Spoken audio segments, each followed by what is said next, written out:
नमस्कार दोस्तों, राधे राधे। तो आज अपन रिवाइज करने वाले हैं टैक्स अथॉरिटी, रिटर्न फाइलिंग और असेसमेंट प्रोसीजर। इस चैप्टर का रिवीजन पूरा प्रोसीजरल पार्ट है। इस चैप्टर में सबसे पहले टैक्स अथॉरिटी के बारे में जानेंगे कि मतलब डिपार्टमेंट वालों में कौन कौन लोग होते हैं, उनकी क्या क्या पावर होती है, वो अपन देखेंगे इस चैप्टर में। इसके बाद देखेंगे असेसी अपना खुद का सेल्फ असेसमेंट कैसे करता है, तो असेसी अपना असेसमेंट रिटर्न फाइल करके करता है। उसके बाद देखेंगे कि डिपार्टमेंट वाले असेसी का असेसमेंट कैसे करते हैं, डिपार्टमेंट वाले असेसी का असेसमेंट कैसे करते हैं, या डिपार्टमेंट वाले असेसी की चेकिंग कैसे करते हैं, या डिपार्टमेंट वाले असेसी की इनकम और टैक्स कैसे निकालते हैं, वो अपन इस चैप्टर में देखेंगे। सबसे पहले इनकम टैक्स अथॉरिटी के बारे में देखते हैं अपन कि डिपार्टमेंट वालों में कौन कौन लोग होते हैं। देखो, सबसे ऊपर होता है CBDT, central board of direct tax, और सीबीडीटी के अंडर इनकम टैक्स का डिपार्टमेंट काम करता है। सीबीडीटी डिपार्टमेंट का पार्ट नहीं होता। सीबीडीटी तो क्या करता है, डिपार्टमेंट को कंट्रोल और सुपरवाइज करता है। डिपार्टमेंट वाले लोगों को कंट्रोल और सुपरवाइज कौन करता है, सीबीडीटी। तो इनकम टैक्स डिपार्टमेंट में दो विंग होती है, एक होती है असेसमेंट विंग और एक होती है इन्वेस्टिगेशन विंग। एक असेसमेंट विंग और एक होती है इन्वेस्टिगेशन विंग। इन विंग में ज़्यादा फर्क नहीं होता। असेसमेंट विंग में जो ऑफिसर होते हैं, इनका मेन काम होता है असेसी का असेसमेंट करने का। असेसी का असेसमेंट करने का काम किनका होता है, असेसमेंट विंग वालों का। इन्वेस्टिगेशन विंग वाले जो करते हैं, ये क्या करते हैं कि टैक्स की चोरी को पकड़ते हैं, टैक्स इविजन को पकड़ते हैं। इसके अलावा किसी पर्सन की अगर रेट डालनी होती है या सर्वे वगैरह करना होता है, तो ऐसा काम कौन करते हैं, इन्वेस्टिगेशन विंग वाले करते हैं। अब इनमें ऑफिसर कौन कौन होते हैं वो अपन एक एक करके देख लेते हैं। सबसे पहले असेसमेंट विंग बता रखा है, सबसे ऊपर होता है इसमें principal chief commissioner of income tax और chief commissioner of income tax. और इधर इन्वेस्टिगेशन विंग में होता है principal director general of income tax और director general of income tax. इन चारों ऑफिसर की लगभग सेम पावर होती है। कौन कौन, पीसीसीआईटी और सीसीआईटी, और इधर पीडीजीआईटी और डीजीआईटी। इन चारों की लगभग बराबर पावर होती है। फिर इसके नीचे असेसमेंट विंग में आते हैं principal commissioner of income tax और कमिश्नर ऑफ इनकम टैक्स, और इधर इन्वेस्टिगेशन विंग में आ जाता है principal director of income tax और डायरेक्टर ऑफ इनकम टैक्स। इन चारों की भी लगभग बराबर पावर होती है। इन चारों की भी, किन किन की, पीसीआईटी, सीआईटी, पीडीआईटी और डीआईटी। इन चारों की भी क्या होती है, लगभग बराबर पावर होती है। अब इनके नीचे असेसमेंट विंग में आते हैं एडिशनल कमिश्नर, जॉइंट कमिश्नर, उसके नीचे असिस्टेंट कमिश्नर, डिप्यूटी कमिश्नर, और उसके नीचे इनकम टैक्स ऑफिसर। और इन्वेस्टिगेशन विंग में इधर आता है एडिशनल डायरेक्टर, जॉइंट डायरेक्टर, और इसके नीचे आता है असिस्टेंट डायरेक्टर और डिप्यूटी डायरेक्टर। इन सबको क्या बोला जाता है, AC, DC, JC, ITO, additional director, joint director, assistant director, deputy director. इन सबको यहाँ बोलते हैं अपन असेसिंग ऑफिसर। असेसिंग ऑफिसर ये करते हैं असेसी का असेसमेंट। जो मेन काम करते हैं इनकम टैक्स में, वो कौन करते हैं, असेसिंग ऑफिसर करते हैं। और ऊपर के जो ऑफिसर हैं, ये पीसीसीआईटी, सीसीआईटी, पीसीआईटी, सीआईटी, ये सब तो गद्दी पे बैठ के मजे मारते हैं। ये तो पार्टीज वगैरह करते हैं, गद्दी पे बैठते हैं। मेन मेहनत कौन करते हैं बेचारे, असेसिंग ऑफिसर। इन असेसिंग ऑफिसर के नीचे होता है tax recovery officer. Tax recovery officer के बारे में अपन ने देखा था टीडीएस वाले चैप्टर में, रिकवरी वाले चैप्टर में। टीडीएस वाला जो चैप्टर था उसमें अपन ने रिकवरी वाला प्रोसीडिंग पढ़ा था कि असेसी टैक्स जमा नहीं करवा रहा तो टीआरओ क्या करता है, उसकी रिकवरी करने में हेल्प करता है। और इसके नीचे एक होता है income tax inspector. Income tax inspector ये एक तरीके से आर्टिकल वाला, मजदूरी वाला काम करते हैं, लेबरिंग वाला काम करते हैं, क्लरिकल काम करते हैं। ये असेसिंग ऑफिसर के कौन होते हैं, एक तरीके से एम्प्लॉइज होते हैं। अब इसको याद कैसे रखना है उसका तरीका मैंने आपको बताया था। सबसे पहले जो सबसे टॉप लेवल के ऑफिसर होते हैं, पीसीसीआईटी, सीसीआईटी, या इधर पीडीजीआईटी और डीजीआईटी, ये कौन है, ये असेसिंग ऑफिसर के दादा। कौन है, असेसिंग ऑफिसर के दादा। ये असेसिंग ऑफिसर के दादा हैं। उसके नीचे हैं पीसीआईटी, सीआईटी, और इधर पीडीआईटी, डीआईटी, ये कौन है, असेसिंग ऑफिसर के पापा। कौन है ये, असेसिंग ऑफिसर के पापा। और इनके नीचे हो गए असेसिंग ऑफिसर। असेसिंग ऑफिसर तीन भाई हैं। तीन भाई कौन कौन, एक तो है additional commissioner, joint commissioner. Additional commissioner, joint commissioner, ये तो है बड़ा भाई। ये कौन है, बड़ा भाई। असिस्टेंट कमिश्नर, डिप्यूटी कमिश्नर, ये कौन सा है, बीच का भाई। और इनकम टैक्स ऑफिसर ये कौन सा है, छोटा भाई। एडिशनल कमिश्नर, जॉइंट कमिश्नर बड़ा भाई है, असिस्टेंट डिप्यूटी कमिश्नर बीच का भाई है, और इनकम टैक्स ऑफिसर कौन है, छोटा भाई है। ये additional director, joint director, assistant director, deputy director, ये इनके एक तरीके से क्या हो गए, कजिन्स हो गए। क्या हो गए, कजिन्स। तो ये है असेसिंग ऑफिसर। अब इसके नीचे इन असेसिंग ऑफिसर के कुछ एम्प्लॉइज हैं, जो कौन है, टीआरओ और इनकम टैक्स इंस्पेक्टर। ये कौन हो गए, ये असेसिंग ऑफिसर के एम्प्लॉइज हो गए। ये हो गए असेसिंग ऑफिसर के एम्प्लॉइज। अब इसको दूसरे तरीके से भी आप याद रख सकते हो। देखो, जैसे बिग फोर फर्म्स होती हैं, जो बिग फोर हैं सीए फर्म्स, उनमें देखो सबसे ऊपर होता है पार्टनर। तो पीसीसीआईटी, सीसीआईटी, ये तो क्या हो गए, पार्टनर हो गए। उसके नीचे डायरेक्टर, पीसीआईटी, सीआईटी क्या हो गया, डायरेक्टर हो गया। उसके नीचे कौन होते हैं, जो सबसे ज़्यादा मेन मेहनत करते हैं वहाँ पे बिग फोर में, एम्प्लॉइज, जो सीए एम्प्लॉइज हैं, सीए एम्प्लॉइज, वो हो गए असेसिंग ऑफिसर। और सीए एम्प्लॉइज के नीचे जो आर्टिकल्स हैं, वो हो गए इनकम टैक्स इंस्पेक्टर या टैक्स रिकवरी ऑफिसर। वो सब कौन हो गए, आर्टिकल्स। इस तरह से ये सीक्वेंस चलता है। इस तरह से आपको याद रखना है। मेनली जो काम करती है कौन करती है, असेसमेंट विंग काम करती है। इन्वेस्टिगेशन विंग का मैंने आपको बता दिया, टैक्स इवेजन वगैरह पकड़ती है, सर्च वगैरह का काम होता है। मेन असेसमेंट विंग को आपको याद रखना है। सबसे ऊपर असेसिंग ऑफिसर के पापा, क्या बोलते हैं, दादा, उसके नीचे उसके पापा, फिर असेसिंग ऑफिसर। असेसिंग ऑफिसर में तीन भाई हैं, एक बड़ा भाई, एक बीच का भाई, एक छोटा भाई, और उसके नीचे असेसिंग ऑफिसर के एम्प्लॉइज। अब जो इनकम टैक्स इंस्पेक्टर बताओ कैसे बनता है, इसके लिए एक एसएससी का एग्जाम होता है। एसएससी का एग्जाम पास करके आप इनकम टैक्स इंस्पेक्टर बन सकते हो। और असेसिंग ऑफिसर का आपको बनना है तो यूपीएससी का एग्जाम होता है, उसमें आईआरएस जो वाली सर्विस होती है उसमें आपको क्या मिलता है, ये असेसिंग ऑफिसर का पोस्ट मिलता है। अब इसमें एक चीज़ और है, एक होता है commissioner of income tax appeals, CIT appeal, जिसको अपन CIT ब्रैकेट में A CIT अपील भी बोलते हैं। ये भी इनकम टैक्स अथॉरिटी मतलब डिपार्टमेंट वालों का ही पार्ट होता है। अब आप बोलोगे CIT अपील ये कौन होता है, इसमें क्या करते हैं अपन, AO का जो पापा है, AO का पापा कौन, कमिश्नर, इस AO के पापा को एक अलग रूम में बैठा देते हैं और ऊपर लगा देते हैं अपील्स, अलग से एक रूम में बैठा दिया, ऊपर लगा दिया अपील। तो ये भी क्या है, डिपार्टमेंट वालों का ही पार्ट, ये भी डिपार्टमेंट वालों का ही पार्ट है। अब इस चीज़ में एक चीज़ और ध्यान रखना, जो AO है ना, सारा काम AO करेगा, जो मेन मेहनत करेगा, किसी पे रेट डालनी है, सब काम कौन करेगा, AO करेगा। बस AO को क्या है, जो असेसिंग ऑफिसर है, इसको काफ़ी बार परमिशन लेनी पड़ती है। परमिशन किसकी लेनी पड़ती है, या तो पापा की या दादा की। कभी कभी तो पापा की परमिशन से भी काम चल जाता है, कभी कभी दादा की परमिशन लेनी पड़ती है, कभी पापा की कभी दादा की परमिशन लेनी पड़ती है। कभी कभी कुछ ऐसे केस है खाली पापा की परमिशन लेगा तो भी काम चलेगा, लेकिन कुछ ऐसे स्पेशल भी केस है जहाँ दादा की परमिशन चाहिए। जैसे सर्वे वाला केस होता है, सर्वे करने के लिए दादा की परमिशन चाहिए होती है। तो AO सारे काम AO करता है, लेकिन कभी कभी इसको इनकम टैक्स में पापा या दादा की परमिशन लेनी पड़ती है, पापा या दादा की परमिशन लेनी पड़ती है। ये चलता है इनका ट्रेंड। अब अपन आगे कंटिन्यू करते हैं। CBDT, central board of direct tax, ये एक स्टैट्यूटरी बॉडी है। स्टैट्यूटरी बॉडी है जो इंडिया का मिनिस्ट्री ऑफ फाइनेंस है, इंडिया का जो मिनिस्ट्री ऑफ फाइनेंस है उसके अंडर ये काम करती है। इसका काम क्या होता है, ये इनकम टैक्स डिपार्टमेंट में जितने भी ऑफिसर्स वगैरह हैं उनको कंट्रोल और सुपरवाइज करती है। इनकम टैक्स डिपार्टमेंट में जो भी ऑफिसर्स हैं, AO का पापा, AO का दादा, AO, इन सबको क्या करती है, कंट्रोल और सुपरवाइज करती है। कैसे, ऑर्डर्स, इंस्ट्रक्शन और सर्कुलर इशू करके।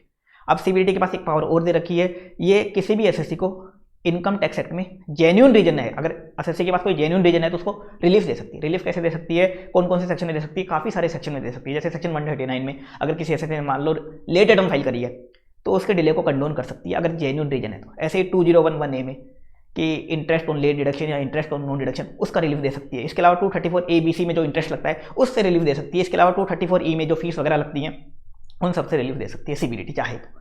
अब CBDT के पास इनकम टैक्स एक्ट के प्रोविजंस को अमेंड करने की पावर नहीं है। CBDT की औकात नहीं है कि वो इनकम टैक्स एक्ट के प्रोविजंस को अमेंड कर सके। ये पावर किसके पास है, ये पार्लियामेंट के पास पावर है। ये था CBDT। अब आगे कंटिन्यू करते हैं। इनकम टैक्स अथॉरिटी, जो डिपार्टमेंट वाले उनकी पावर बता रखी है, एक तो जनरल पावर बता रखी है, एक स्पेशल पावर बता रखी है। दो तरह की पावर, एक जनरल पावर और एक स्पेशल पावर। जनरल पावर बता रखी है सेक्शन 131 में। 131 में इनकम टैक्स अथॉरिटी के पास जो भी सिविल कोर्ट के पास पावर होती है वो सारी किसके पास होती है, डिपार्टमेंट वालों के पास पावर होती है। कौन कौन सी, पहली पावर है डिस्कवरी करने की, इंस्ट्रक्शन करने की। दूसरा, किसी भी पर्सन को बुला के उसका ओथ पे एग्जामिनेशन करवाने की, रामायण पे, गीता पे, भागवत गीता पे, कुरान वगैरह पे हाथ रखवा के उसका ओथ पे एग्जामिनेशन करवाने की। इसके अलावा बता रखा है किसी भी पर्सन से बुक्स एंड डॉक्यूमेंट्स मंगवाने की power, compelling production of books and documents. इसके बाद बता रखा है किसी भी पर्सन को समन इशू करने की पावर। ये चार पावर दे रखी है, डिस्कवरी एंड इंस्ट्रक्शन, किसी भी पर्सन को बुला के उसका ओथ पे एग्जामिनेशन करवाने की, बुक्स एंड डॉक्यूमेंट्स मंगवाने की और समन इशू करने की। ये है general power income tax authority की। अब कुछ स्पेशल पावर देखते हैं। सबसे पहले सेक्शन 133 में दे रखी है power to call for information. इस पावर में क्या है, डिपार्टमेंट वाले किसी भी पर्सन से कोई भी इंफॉर्मेशन मंगवा सकते हैं जो भी यूजफुल है और जो उनके प्रोसीडिंग में काम आने वाली है। जो भी इंफॉर्मेशन कैसी है, यूजफुल इंफॉर्मेशन है और प्रोसीडिंग में काम आने वाली है, ऐसे कोई भी इंफॉर्मेशन किसी भी पर्सन से मंगवा सकते हैं। जैसे मान लो मिस्टर ए की प्रोसीडिंग चल रही है, मान लो मिस्टर ए का असेसमेंट चल रहा है, अब डिपार्टमेंट वाले मिस्टर ए से कोई भी इंफॉर्मेशन जो भी यूजफुल है उस प्रोसीडिंग में वो मंगवा सकते हैं। ऐसा भी कर सकते हैं कि मिस्टर ए के बैंक से इंफॉर्मेशन मंगा सकते हैं वो।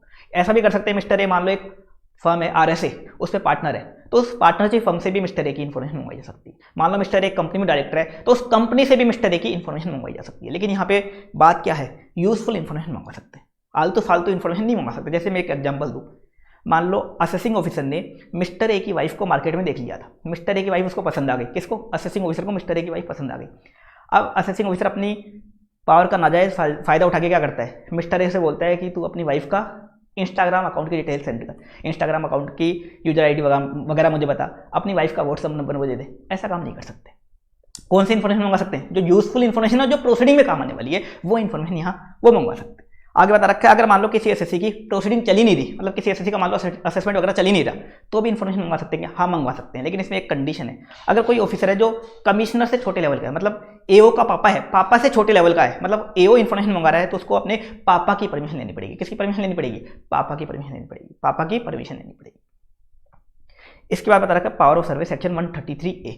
133A में बता रखा है जो डिपार्टमेंट वाले हैं वो किसी भी बिल्डिंग और प्लेस में जाके, जहाँ बिजनेस और प्रोफेशन चल रहा है, वहाँ जाके उसका सर्वे कर सकते हैं। उस बिल्डिंग और प्लेस का क्या कर सकते हैं, सर्वे कर सकते हैं, जहाँ बिजनेस और प्रोफेशन चल रहा है। अब इसमें कंडीशन है, कंडीशन क्या है, डिपार्टमेंट वालों को जो भी AO करेगा ये काम, मैंने बताया था आपको, सारा काम कौन करता है, AO। असेसिंग ऑफिसर को अपने दादा की परमिशन लेनी पड़ेगी सर्वे करने के लिए। CCIT DGIT मतलब अपने दादा की परमिशन लेनी पड़ेगी तो ही सर्वे किया जा सकता है, दादा की परमिशन लेनी पड़ेगी। आगे बता रखा है अगर बिजनेस एंड प्रोफेशन की बुक्स और जो असेट्स हैं, बुक्स और असेट बिजनेस एंड प्रोफेशन के किसी और प्लेस पे रखे हुए हैं, मान लो मिस्टर ए का बिजनेस है तो बिजनेस प्लेस पे बुक्स और असेट रखे हुए हैं तो बिजनेस प्लेस का सर्वे हो सकता है। लेकिन मान लो मिस्टर ए के घर पे रखे हुए हैं, बिजनेस के जो बुक्स हैं या बिजनेस के जो असेट है मिस्टर ए के घर पे रखे हुए हैं तो उसके घर का भी क्या किया जा सकता है, सर्वे किया जा सकता है। तो अदर प्लेस पे अगर बिजनेस एंड प्रोफेशन के बुक्स और असेट रखे हुए हैं तो अदर प्लेस का भी सर्वे किया जा सकता है। अब सर्वे में क्या क्या पावर है, टोटल 6 पावर होती है डिपार्टमेंट वालों के पास। वो उस प्लेस पे जाके बुक्स एंड डॉक्यूमेंट्स को इंस्पेक्ट कर सकते हैं। दूसरा, वहां जाके वो कैश स्टॉक और अदर वैल्यूएबल आर्टिकल को वेरीफाई कर सकते हैं, चेक कर सकते हैं। इसके अलावा वो बुक्स एंड डॉक्यूमेंट्स पे आइडेंटिफिकेशन मार्क्स लगा सकते हैं। इसके अलावा वो कैश स्टॉक और अदर वैल्यूएबल आर्टिकल्स की इन्वेंट्री बना सकते हैं, साथ में नहीं ले जा नहीं सकते, खाली इन्वेंट्री रिकॉर्ड बना सकते हैं कि कितना कितना है, इन्वेंट्री बना सकते हैं। इसके अलावा वहां जो भी पर्सन उनका स्टेटमेंट रिकॉर्ड कर सकते हैं। इसके अलावा बुक्स एंड डॉक्यूमेंट्स जब्त करके वो अपने साथ ले जा भी सकते हैं। खाली क्या ले जा सकते हैं, बुक्स एंड डॉक्यूमेंट्स, स्टॉक वगैरह ले जा नहीं सकते, यहाँ पे कैश वगैरह ले जा नहीं सकते। क्या ले जा सकते हैं, बुक्स एंड डॉक्यूमेंट्स चाहे तो वो अपने साथ ले जा सकते हैं, लेकिन उनको उसके लिए रीजन्स रिकॉर्ड करने पड़ेंगे। और मैक्सिमम कितने दिन के लिए ले जा सकते हैं, मैक्सिमम 15 वर्किंग डेज के लिए, मैक्सिमम 15 वर्किंग डेज के लिए यहाँ सर्वे में वो ले जा सकते हैं।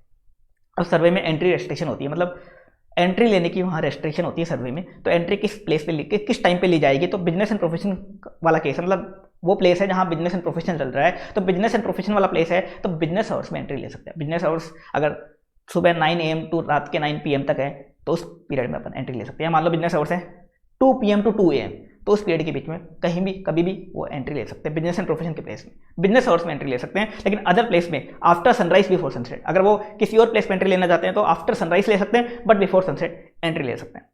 ये एंट्री लेने की रेस्ट्रिक्शन दे रखी है, यहाँ एग्जिट की कोई रेस्ट्रिक्शन नहीं है। एग्जिट जब उनका मन करेगा, जब उनको लगता है कि उन्होंने एसएससी के अच्छे से मजे ले लिया, एसएससी के हाथ अच्छे से टाइम पास कर लिया, उसके बाद वो एग्जिट ले सकते हैं, चाहे 1 दिन बाद ले चाहे 2 दिन बाद ले। जब उनको लगता है एसएससी के हाथ उन्होंने अच्छे से टाइम पास कर लिया, उसके बाद वो एग्जिट ले सकते हैं। आगे बता रखा है इनकम टैक्स डिपार्टमेंट वाले चाहें तो किसी फंक्शन सेरेमनी इवेंट वगैरह का भी सर्वे कर सकते हैं, लेकिन जैसे ही वो फंक्शन सेरेमनी इवेंट कंक्लूड हो गया उसके बाद सर्वे किया जा सकता है और वहाँ जो भी पर्सन है उनके स्टेटमेंट वगैरह रिकॉर्ड किए जा सकते हैं। जैसे मान लो इनकम टैक्स वाले चाहते हैं किसी शादी का सर्वे करना तो कर सकते हैं, लेकिन कब कर सकते हैं, ऐसा नहीं कि बीच में फेरे चल रहे हैं और बीच में चले गए तो दूल्हा दुल्हन क्या हो जाएंगे, डिप्रेशन में आ जाएंगे। ऐसा नहीं करना है इनको। जब डोली उड़ जाएगी या विदाई वगैरह हो जाएगी उसके बाद वो सर्वे कर सकते हैं और वहाँ जाके पर्सन से इन्फॉर्मेशन वगैरह मांग सकते हैं। आगे इसमें बता रखा है कि टीडीएस टीसीएस सर्वे होता है। टीडीएस टीसीएस सर्वे क्या होता है, इसमें इनकम टैक्स वाले चेक कर सकते हैं किसी बिजनेस एंड प्रोफेशन के प्लेस पे जाके कि वो जो बंदा है पेयर ठीक से टीडीएस काट रहा है नहीं काट रहा है, या जो सेलर है वो ठीक से टीसीएस कलेक्ट कर रहा है नहीं कर रहा है, ये चेक कर सकते हैं। लेकिन टीडीएस टीसीएस सर्वे में 2 काम नहीं कर सकते। वो 2 काम क्या क्या नहीं कर सकते, एक तो बुक्स एंड डॉक्यूमेंट्स अपने हाथ नहीं ले जा सकते, बुक्स एंड डॉक्यूमेंट्स अपने हाथ नहीं ले जा सकते। दूसरा, वो कैश स्टॉक और वैल्यूएबल आर्टिकल्स की इन्वेंट्री नहीं बना सकते, इन्वेंट्री भी नहीं बना सकते यहाँ पे टीडीएस टीसीएस सर्वे में। आगे बता रखा है section 133B power to collect information. ये कौन सी पावर है, इस पावर में क्या कर सकते हैं डिपार्टमेंट वाले, किसी भी प्लेस पे जाके जहां बिजनेस एंड प्रोफेशन चल रहा है, जहां बिजनेस एंड प्रोफेशन चल रहा है वहां जाके कोई भी इंफॉर्मेशन कलेक्ट करके ला सकते हैं, कोई भी इंफॉर्मेशन कलेक्ट करके ला सकते हैं। खाली इन्फॉर्मेशन कलेक्ट करने की यहाँ पावर दे रखी है। और कब जाएंगे, बिजनेस एंड प्रोफेशन के बेस में, ओनली बिजनेस आवर्स में। बिजनेस आवर्स में जाके वो वहां जाके कोई भी इन्फॉर्मेशन कलेक्ट करके ला सकते हैं। और इस सेक्शन में बुक्स एंड डॉक्यूमेंट्स अपने साथ नहीं ले जा सकते, खाली इन्फॉर्मेशन कलेक्ट करने की पावर है 133B में। 133A सर्वे में तो सारा काम करने की पावर है, बुक्स एंड डॉक्यूमेंट्स अपने साथ ले जा सकते हैं, कैश स्टॉक वगैरह का रिकॉर्ड भी बना सकते हैं। लेकिन यहाँ पे ऐसा नहीं है, यहाँ खाली इन्फॉर्मेशन कलेक्ट करके ला सकते हैं, ना तो बुक्स ले जा सकते हैं साथ में। और यहाँ कहाँ जा सकते हैं, ओनली बिजनेस एंड प्रोफेशन वाले प्लेस में जा सकते हैं। और कब जा सकते हैं, ओनली बिजनेस आवर्स में जा सकते हैं। ये था 133B। अब अगला सेक्शन 132, ये सबसे special power of search and seizure, rate डालने की पावर। रेट डालने की पावर भी इनकम टैक्स अथॉरिटी की पास है। रेट डालने की पावर बाकी डिपार्टमेंट जो होते हैं ना, जीएसटी डिपार्टमेंट, सबके पास होती है। इनकम टैक्स अथॉरिटी में कहाँ दे रखी है, डिपार्टमेंट वालों को कहाँ दे रखी है, इनकम टैक्स में 132 में दे रखी है power of search and seizure, rate डालने की पावर। अब रेट डालने के लिए देखो सबसे पहले होगा search warrant issue. Search warrant issue कौन करेगा, जो हायर अथॉरिटी होती है, मतलब एओ का जो पापा होता है, या तो पापा सर्च वारंट इशू करेगा या दादा सर्च वारंट इशू करेगा। देखो पापा दादा मैंने बोला था गद्दी पे बैठ के मजे मारते हैं, वो खाली डायरेक्शन इशू करते हैं मेनली। और क्या करते हैं, वो बेटे को अप्रूवल देते हैं, बेटा कौन, एओ को। तो पापा दादा सर्च वारंट इशू करेंगे। इसके अलावा इसमें एक चीज और बता रखी है, जो एओ का सबसे बड़ा भाई था ना, सबसे बड़ा कौन, एडिशनल या जॉइंट कमिश्नर या डायरेक्टर, एडिशनल या जॉइंट कमिश्नर डायरेक्टर, जो एओ में सबसे बड़ा भाई था, वो भी क्या कर सकता है, सर्च वारंट इशू कर सकता है। अगर उसको सीबीडीटी ने एम्पावर किया, सीबीडीटी ने एम्पावर किया तो एडिशनल जॉइंट कमिश्नर भी क्या कर सकता है, सर्च वारंट इशू कर सकता है। अब सर्च करने के लिए किसको कहा जाएगा, सर्च कौन करेगा, देखो मेहनत कौन करते हैं, मैंने आपको पहले ही बताया था, असेसिंग ऑफिसर। तो असेसिंग ऑफिसर मेहनत करेगा, असेसिंग ऑफिसर जाके क्या करेगा, सर्च करेगा। असेसिंग ऑफिसर क्या बन जाएगा यहाँ पे, ऑथराइज ऑफिसर, ऑथराइज ऑफिसर।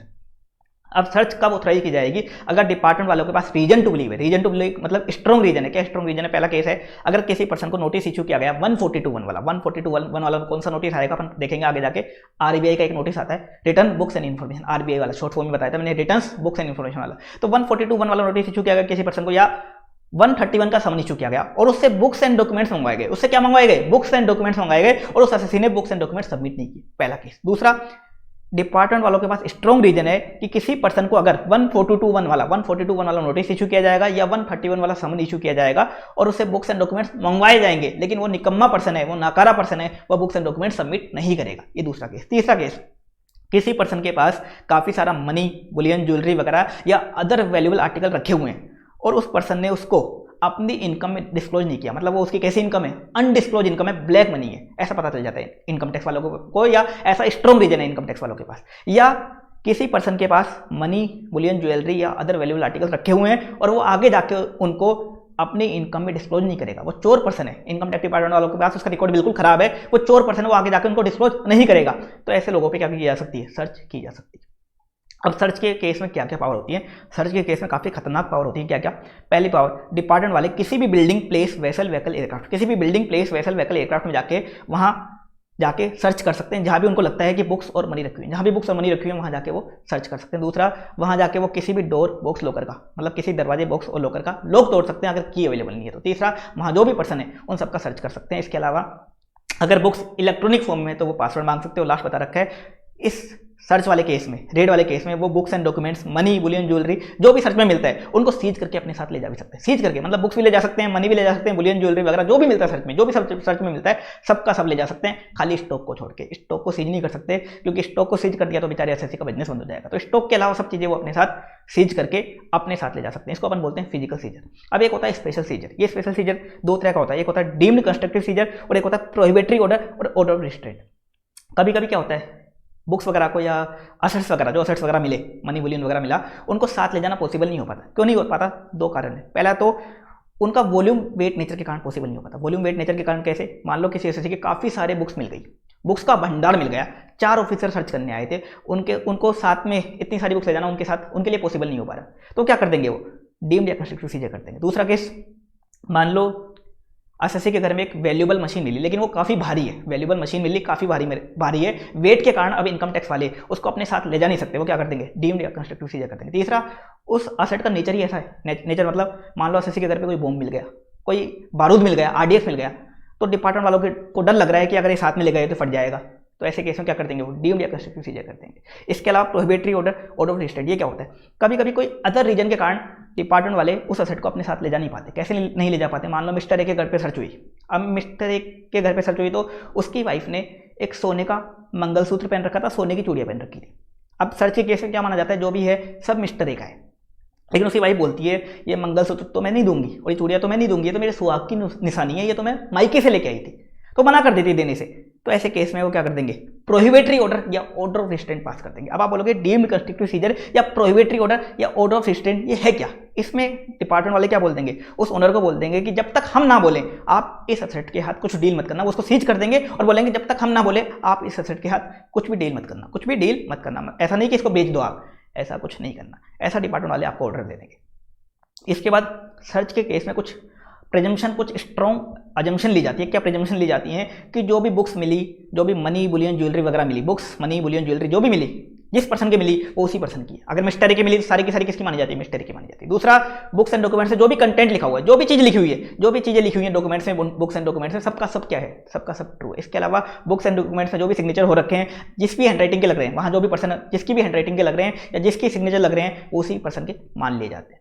अब इसमें एक स्पेशल चीज है, देखो बुक्स एंड डॉक्यूमेंट्स या मनी, बुलियन, ज्वेलरी जिस पर्सन के सर्च हुई सबकी सब उसकी मानी जाती है, लेकिन कभी कभी साफ पता चलता है कि ये बुक्स एंड डॉक्यूमेंट्स तो किसी दूसरे पर्सन की है, ये तो किसी दूसरे पर्सन की है। कभी कभी साफ पता चल जाता है कि ये मनी, बुलियन जो मिली है ये तो किसी दूसरे पर्सन की है, साफ पता चल रहा है, ओनर क्लेम नहीं कर रहा, साफ पता चल रहा है तो किसी और पर्सन की है। तो ऐसे केस में क्या होगा? जैसे मान लो मिस्टर ए की सर्च हुई, अब साफ पता चल रहा है मिस्टर ए के जो कुछ बुक्स मिली हैं या कुछ असेट्स मिले हैं जो मिस्टर बी के हैं, जो मिस्टर बी के। मान लो मिस्टर ए रहता है जयपुर में, मिस्टर बी रहता है मुंबई में, तो क्या होगा ऐसे केस में? ऐसे केस में मिस्टर ए का जो एओ है जिसने सर्च करी है मिस्टर ए के, वो क्या करेगा, जो भी असेट्स या बुक्स मिस्टर बी के उसको मिले, जो साफ पता चल रहे हैं मिस्टर बी के हैं, वो क्या करेगा, उन बुक्स और असेट को मिस्टर बी के एओ को हैंड ओवर कर देगा, मुंबई वाले एओ को हैंड ओवर कर देगा। और उसके बाद जो मिस्टर बी का एओ है, मिस्टर बी का एओ वो मिस्टर बी के मजे लेगा। वो देखेगा कि मिस्टर बी के एओ, जो मिस्टर बी का एओ है वो देखेगा कि मिस्टर बी ने जो असेट्स वगैरह मिले हैं मिस्टर ए के घर, वो उसके मिस्टर बी के एक्सप्लेन्ड असेट है या अनएक्सप्लेन्ड असेट है। मिस्टर बी ने उसको अपनी रिटर्न में दिखा रखा है या नहीं दिखा रखा।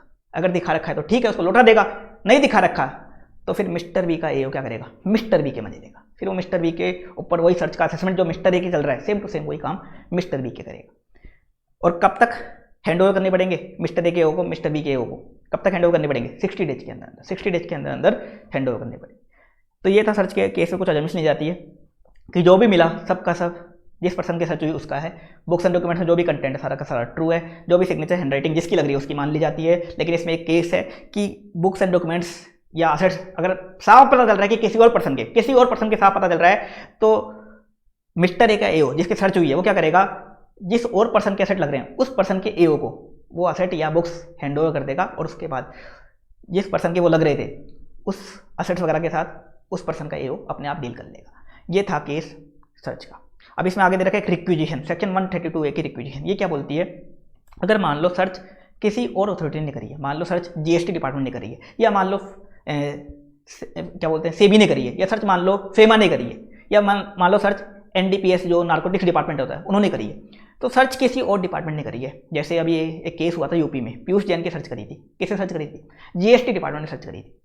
तो ऐसे केस में क्या होगा, इनकम टैक्स का जो ऑथराइज ऑफिसर है, मतलब इनकम टैक्स का ऑथराइज ऑफिसर दूसरे ऑफिसर को बोलेगा, जीएसटी डिपार्टमेंट वालों को या सेबी वालों को या फेमा वालों को, कि अगर आपका एसएससी के साथ टाइम पास हो चुका है, तो आप क्या करो, एसएससी के जो भी बुक्स हैं एसेट जो आपको मिले अब वो मुझे दे दो, अब मैं एसएससी के साथ टाइम पास करूंगा, अब मैं एसएससी के मजे लूंगा, अब मैं एसएससी के साथ टाइम पास करूंगा। अगर आपका टाइम पास हो चुका है तो बुक्स असेट्स वगैरह आप मुझे दे दो, अब मैं टाइम पास करूंगा। जैसे पीयूष जैन की सर्च हुई, जीएसटी डिपार्टमेंट वालों ने करी पहले, तो जीएसटी डिपार्टमेंट वालों ने उसके मजे लिए पहले। तो उसके बाद इनकम टैक्स वाले चले गए, उसके इनकम टैक्स वालों ने बुक्स और असेट्स मांग लिए, अब इनकम टैक्स वाले उसके मजे लिए। उसके बाद अब ईडी भी आ गया, ईडी भी अब उसके मजे ले रहा है। तो इस तरह से मजे लिए जाते हैं फिर अगर रिक्विजिशन वाला केस है। तो आगे बता रखा है 132B application of books and asset seize. अब जो भी बुक्स एंड एसेट सीज होंगी उनका एप्लीकेशन कैसे होगा 132B में बता रखा है। देखो बुक्स एंड डॉक्यूमेंट्स का इनकम टैक्स डिपार्टमेंट वाले कुछ अचार तो डालेंगे नहीं, तो क्या करेंगे वो 30 डेज के अंदर अंदर एसएससी को वापस लौटा देंगे। अब 30 डेज कब से काउंट करोगे, from date of completion of assessment under section 147। जब सर्च का असेसमेंट कंप्लीट हो जाएगा, देखो सर्च का जो असेसमेंट होता है वो कहाँ कंप्लीट होता है 147 में। पहले कहाँ होता था ये 153A में होता था, लेकिन इस बार अमेंडमेंट आ गया है इसमें। अब सर्च का असेसमेंट कहाँ जाता है 147 में। अब आप बोलोगे असेसमेंट कंप्लीशन, इसका मतलब क्या है, असेसमेंट कंप्लीशन मतलब सर्च में जो भी असेट्स वगैरह मिलते हैं, जो भी एसएससी की काली कमाई मिलती है उस पर डिपार्टमेंट वाले टैक्स निकालते हैं। कितनी इनकम है वो निकालते हैं पहले, तो कितनी भी काली कमाई मिली उस पर टैक्स निकालते हैं, उस पर इंटरेस्ट निकालते हैं, पेनल्टी निकालते हैं, इसे बोलते हैं असेसमेंट करना। मैंने बोला था असेसमेंट करना क्या होता है, इनकम निकालना और उसके ऊपर टैक्स निकालना। तो जैसे ही एसएससी का असेसमेंट डिपार्टमेंट वाले कंप्लीट कर देंगे, कहाँ पे 147 में, एसएससी का टैक्स वगैरह सब निकाल देंगे 147 में, उसके 30 डेज के अंदर अंदर बुक्स लौटानी पड़ेंगी। अगर डिपार्टमेंट वाले ज़्यादा पीरियड के लिए रखना चाहते हैं तो उनको अपने पापा की एओ को क्या करना पड़ेगा, अपने पापा की परमिशन लेनी पड़ेगी। आगे बता रखा है मनी बुलियन ज्वेलरी वगैरह मिले, इसका क्या होगा ट्रीटमेंट। तो ये दो कैटेगरी में होंगे, एक एक्सप्लेन्ड एसेट और एक अनएक्सप्लेन्ड एसेट। एक्सप्लेन्ड एसेट मतलब अगर एसएससी क्या करता है, जिस मंथ में असेट सीज हुए थे, जिस मंथ में उसकी सर्च हुई थी, असेट सीज हुए थे, उस मंथ के एंड से 30 डेज के अंदर अंदर अगर उन असेट के बारे में एक्सप्लेनेशन दे देता है, उनका नेचर और सोर्स बता देता है कि ये असेट उसके पास आए कहाँ से थे, ये असेट उसके 1 नंबर की कमाई है, ये बता देता है, ये एक्सप्लेन कर देता है कि ये तो उसकी वाइट मनी है, ये एक्सप्लेन कर देता है और एओ को सेटिस्फाई कर देता है। तो एओ क्या कर देगा, उन असेट को रिलीज कर देगा अपने पापा की परमिशन लेके, उन असेट को एसएससी को वापस लौटा देगा। अगर कुछ उसका एग्जिस्टिंग टैक्स वगैरह बकाया है उसको काट के बाकी असेट पूरे के पूरे वापस लौटा देगा। और कब तक लौटाने पड़ेंगे उसको, जैसे सर्च कंप्लीट हुई उसके 120 डेज में उसको लौटाने पड़ जाएंगे। लेकिन मान लो असेट कैसे हैं, अनएक्सप्लेन्ड एसेट है। अनएक्सप्लेन्ड एसेट मतलब उसकी एसएससी की काली कमाई, एसएससी एक्सप्लेन नहीं कर पाता, नेचर और सोर्स एक्सप्लेन नहीं कर पाता या एओ को सेटिस्फाई नहीं कर पाता, तो वो क्या है अनएक्सप्लेन्ड एसेट, जो है एसएससी की क्या काली कमाई, जिसको एसएससी ने पहले कभी इनकम में दिखाया नहीं था। तो अनएक्सप्लेन्ड एसेट में क्या होगा, अनएक्सप्लेन्ड एसेट से पहले तो कोई एग्जिस्टिंग टैक्स अगर बकाया है तो वो रिकवर किया जाएगा। इसके अलावा new liability as per section 147 में एओ क्या करेगा, एसएससी का असेसमेंट करेगा, एसएससी का टैक्स निकालेगा। अनएक्सप्लेन्ड एसेट पे एसएससी का टैक्स निकालेगा, जो भी उसके अनएक्सप्लेन्ड एसेट पकड़े गए उस पर टोटल टैक्स निकालेगा, टोटल इंटरेस्ट निकालेगा, पेनल्टी वगैरह निकालेगा, तो वो भी रिकवर कर ली जाएगी अनएक्सप्लेन्ड एसेट से। और ये सब रिकवर करने के बाद जितना एसेट बच गया वो एसएससी को लौटा दिया जाएगा। अब रिकवर कैसे की जाएगी, पहले तो एसएससी की अगर मनी मिली थी तो मनी से रिकवरी की जाएगी, अगर मनी शॉर्ट पड़ जाती है तो एसएससी के जो असेट है, असेट को बेच के रिकवरी की जाएगी, और लास्ट में जितने भी असेट बच गए या जितनी भी मनी बच गई वो सारी की सारी एसएससी को हैंड ओवर कर दी जाएगी। और इस केस में जब एसएससी को हैंड ओवर की जाएगी तो एसएससी को एक 0.5% पर मंथ और पार्ट ऑफ दी मंथ की रेट से इंटरेस्ट भी दिया जाएगा। वो फालतू पॉइंट है, वो मैंने आपको बता। ये था सर्च का केस जो अपने पूरा डिटेल में देख लिया। अब अपन आगे कंटिन्यू करते हैं। अपने देख ली डिपार्टमेंट वालों में कौन कौन लोग होते हैं, उनकी पावर क्या क्या होती है, जनरल पावर, स्पेशल पावर। अब एसएससी अपना असेसमेंट कैसे करता है, रिटर्न फाइलिंग करके एसएससी अपना असेसमेंट करता है। अब रिटर्न फाइलिंग के प्रोविजन दे रखे हैं। सबसे पहले रिटर्न फाइलिंग का प्रोविजन दे रखा है सेक्शन 139(1) में। कुछ लोगों को कंपलसरी रिटर्न फाइल करनी पड़ती है। कौन कौन लोग हैं, एक तो कंपनी, एक पार्टनरशिप फर्म इंक्लूडिंग एलएलपी। इन लोगों को कंपलसरी रिटर्न फाइल करनी पड़ती है, चाहे इनकी कितनी भी इनकम हो, चाहे 1 रुपये की इनकम हो, चाहे मान लो इन्होंने ड्यूरिंग द प्रीवियस ईयर 1 रुपये का भी ट्रांजेक्शन नहीं किया, फिर भी इनको रिटर्न फाइल करनी पड़ जाती है। चाहे इनके लॉस हो, इनको रिटर्न कंपलसरी फाइल करनी पड़ती है। कि इनको company, partnership firm including LLP. दूसरा एसएससी है, मतलब कोई इंडिविजुअल एचयूएफ वगैरह है, और अगर उस एसएससी की ग्रोस टोटल इनकम, क्या बोला मैंने, टोटल इनकम नहीं बोला मैं, ग्रोस टोटल इनकम, तो अगर उस एसएससी की, उस अदर एसएससी की ग्रोस टोटल इनकम सेक्शन 54 की जो सीरीज है, कैपिटल गेन में एक सेक्शन 54 की सीरीज है, याद हो आपको, 54, 54B, 54D, 54EC, 54G, GA, GB वगैरह की सीरीज जो है। तो अगर किसी एसएससी की ग्रोस टोटल इनकम सेक्शन 54 की जो सीरीज है उसका एग्जेम्पशन लेने से पहले अगर बेसिक एग्जेम्पशन लिमिट से ज़्यादा जाती है, तो ऐसे एसएससी को रिटर्न फाइल करनी है। बेसिक एग्जेम्पशन लिमिट क्या होती है आपको पता है, इंडिविजुअल एचयूएफ वगैरह के केस में 2.5 लाख की होती है। कोई रेजिडेंट इंडिविजुअल 60 ईयर्स का है तो 3 लाख की हो जाती है। कोई रेजिडेंट इंडिविजुअल है और 80 ईयर्स है, उससे मोर का है तो 5 लाख की हो जाती है। तो अगर किसी अदर एसएससी की ग्रोस टोटल इनकम सेक्शन 54 की सीरीज का एग्जेम्पशन लेने से पहले बेसिक एग्जेम्पशन लिमिट से ज़्यादा है तो उसको भी कंपलसरी रिटर्न फाइल करनी पड़ेगी। तीसरा, रेजिडेंट इंडिविजुअल, कोई जो कौन सा आरओआर वाला, आरएनओआर नहीं, ROR, resident and ordinary resident है, और वो इंडिया के बाहर किसी एसेट का बेनिफिशियल ओनर है। बेनिफिशियल ओनर मतलब इंडिया के बाहर किसी एसेट में उसे पैसे लगा रखे हैं, बेनिफिशियल ओनर है। दूसरा, इंडिया के बाहर उसका किसी एंटिटी में फाइनेंशियल इंटरेस्ट। फाइनेंशियल इंटरेस्ट कैसे, मतलब इंडिया के बाहर कोई पार्टनरशिप फर्म में वो पार्टनर है, या इंडिया के बाहर किसी कंपनी के उसके पास शेयर है। दूसरा केस, इंडिया के बाहर उसका कोई बैंक अकाउंट है जिसकी उसके पास साइनिंग अथॉरिटी है, मतलब इंडिया के बाहर उसका कोई बैंक अकाउंट है। ऐसे रेजिडेंट इंडिविजुअल को भी क्या करनी पड़ेगी, रिटर्न फाइल करनी पड़ेगी, चाहे उसकी इनकम कितनी भी हो, चाहे 0 रुपये की इनकम हो, फिर भी रिटर्न फाइल करनी पड़ जाएगी। मतलब कोई रेजिडेंट इंडिविजुअल है, इंडिया के बाहर कोई उसका असेट है, या इंडिया के बाहर उसका कोई बैंक अकाउंट है, तो उसको कंपलसरी रिटर्न फाइल करनी पड़ जाएगी। इसके बाद बता रखा है, कोई रेजिडेंट इंडिविजुअल है, इंडिया के बाहर जो असेट है उसका वो बेनिफिशियरी है, ओनर नहीं है, बेनिफिशियरी, मतलब इंडिया के बाहर असेट से उसको बेनिफिट मिल रहा है, मतलब इंडिया के बाहर का जो असेट है उसका बेनिफिट किसको मिल रहा है, उस पर्सन को मिल रहा है, तो वो बन जाएगा बेनिफिशियरी या लाभार्थी मिल जाएगा, वो बन जाएगा लाभार्थी।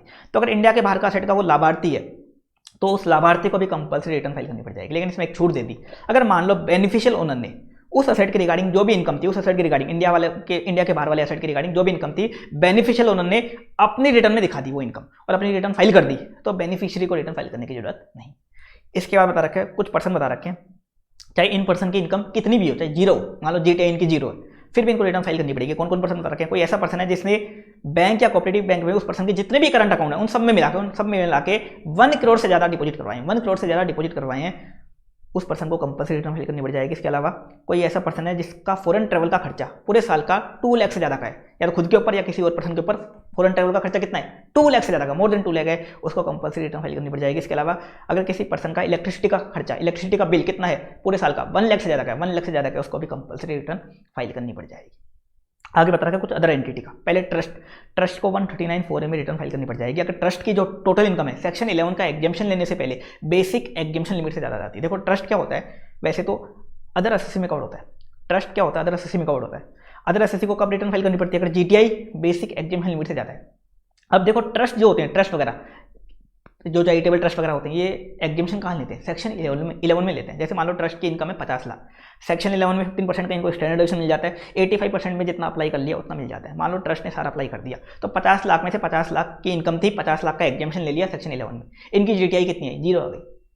अगर ऊपर वाले पॉइंट के अकॉर्डिंग देखें, पॉइंट नंबर 2 के अकॉर्डिंग, तो इनको रिटर्न फाइल ही नहीं करनी। ट्रस्ट क्या होते हैं, आर्टिफिशियल जुरिडिकल पर्सन, तो रिटर्न फाइल ही नहीं करनी। लेकिन इसके लिए इनके लिए अलग प्रोविजन बना दिए गए। तो ट्रस्ट की क्या देखेंगे अपन, टोटल इनकम देखेंगे सेक्शन 11 का बेनिफिट लेने से पहले, सेक्शन 11 का जो एग्जेम्पशन है उसको क्लेम करने से पहले अगर बेसिक एग्जेम्पशन लिमिट से ज़्यादा है तो ट्रस्ट को कंपलसरी रिटर्न फाइल करनी पड़ेगी। ऐसे ही पॉलिटिकल पार्टी 139(4) भी मैं बता रखा है, अगर पॉलिटिकल पार्टी की जो टोटल इनकम है सेक्शन 13A, पॉलिटिकल पार्टी को सेक्शन 13A का बेनिफिट मिलता है, तो सेक्शन 13A का एग्जेम्पशन लेने से पहले बेसिक एग्जेम्पशन लिमिट से ज़्यादा है, पॉलिटिकल पार्टी को रिटर्न फाइल करनी पड़ जाएगी। इसके अलावा एक होता है सेक्शन 10, सेक्शन 10 में काफ़ी सारे ट्रेड यूनियंस हैं, काफ़ी सारे एसोसिएशन हैं, अपना जो ICI है वो भी सेक्शन 10 में कवर्ड है। इसके अलावा भी काफ़ी सारे और इंस्टीट्यूशन, इंफ्रास्ट्रक्चर डेट फंड वगैरह वगैरह, तो इनको सेक्शन 10 में इनकम में एग्जेम्पशन मिलती है। तो अगर ऐसे कोई इंस्टीट्यूशन है जो सेक्शन 10 में कवर्ड है, इनकी अगर टोटल इनकम सेक्शन 10 का एग्जाम्शन लेने से पहले बेसिक एग्जाम्शन लिमिट से ज़्यादा है, इनको भी कंपल्सरी रिटर्न फाइल करनी पड़ जाएगी। इसके बाद बता रखा रिसर्च इंस्टीट्यूट सेक्शन 35 अपन ने देखा था कैपिटल क्या बोलते हैं पीजीबी में,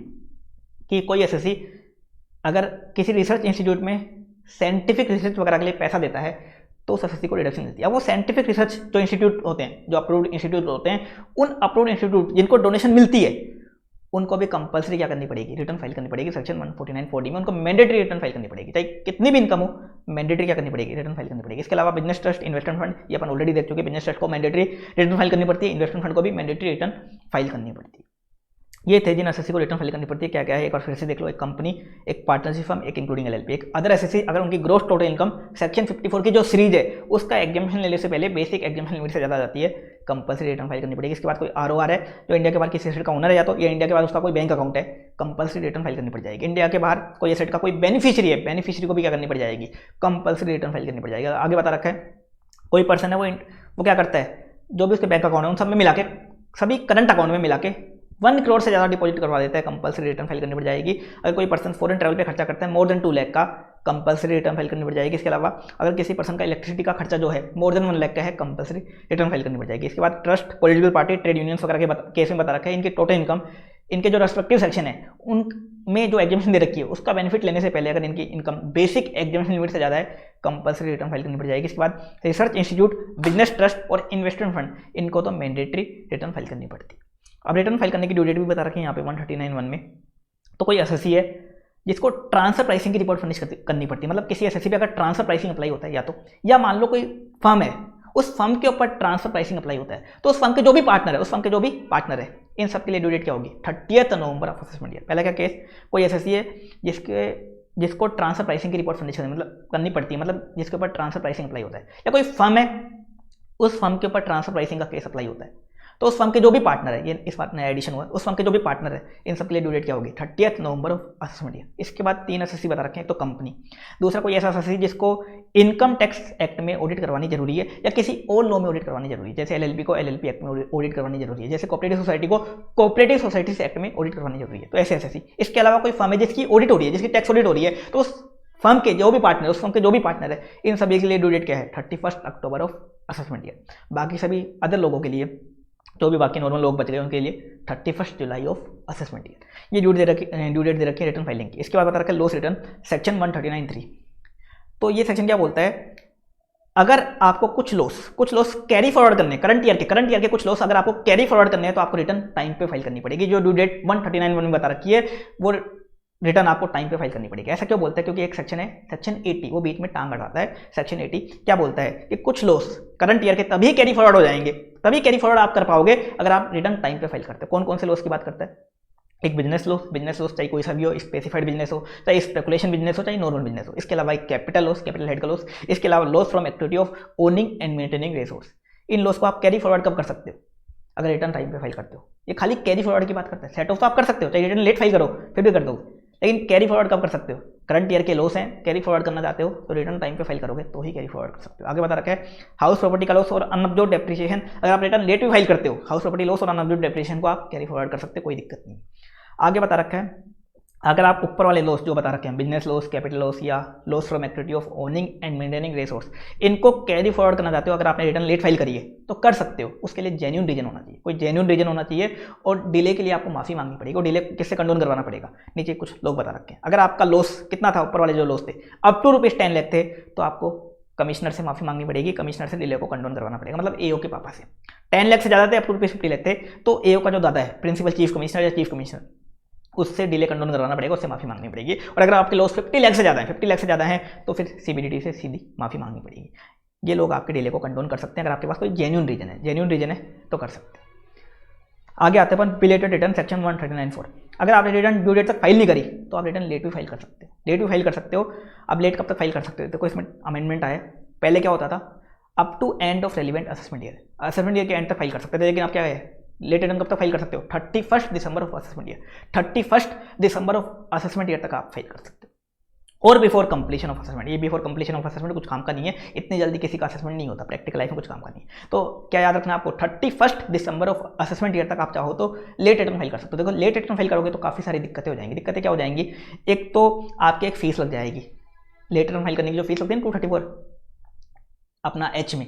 इसके अलावा आपकी और दिक्कत हो जाएंगी, जो 234 एफ में जो फीस लगती है वो लग जाएगी। इसके अलावा देखो आप जो चैप्टर 6 से हेडिंग सी वाली डिडक्शन है, चैप्टर 6 से हेडिंग सी की डिडक्शन है, वो क्लेम नहीं कर पाओगे, वो कब मिलती है, ड्यू डेट तक रिटर्न फाइल करने में। इसके अलावा आपके ऊपर 234A का इंटरेस्ट लग जाएगा, 234A का इंटरेस्ट लग जाएगा। इसके अलावा लेट रिटर्न फाइल करते हो तो कुछ हेड के लॉस, कौन कौन से बिजनेस कैपिटल लॉस वगैरह, ये आप कैरी फॉरवर्ड नहीं कर पाओगे। तो लेट रिटर्न फाइल करने के काफ़ी सारे नुकसान हैं।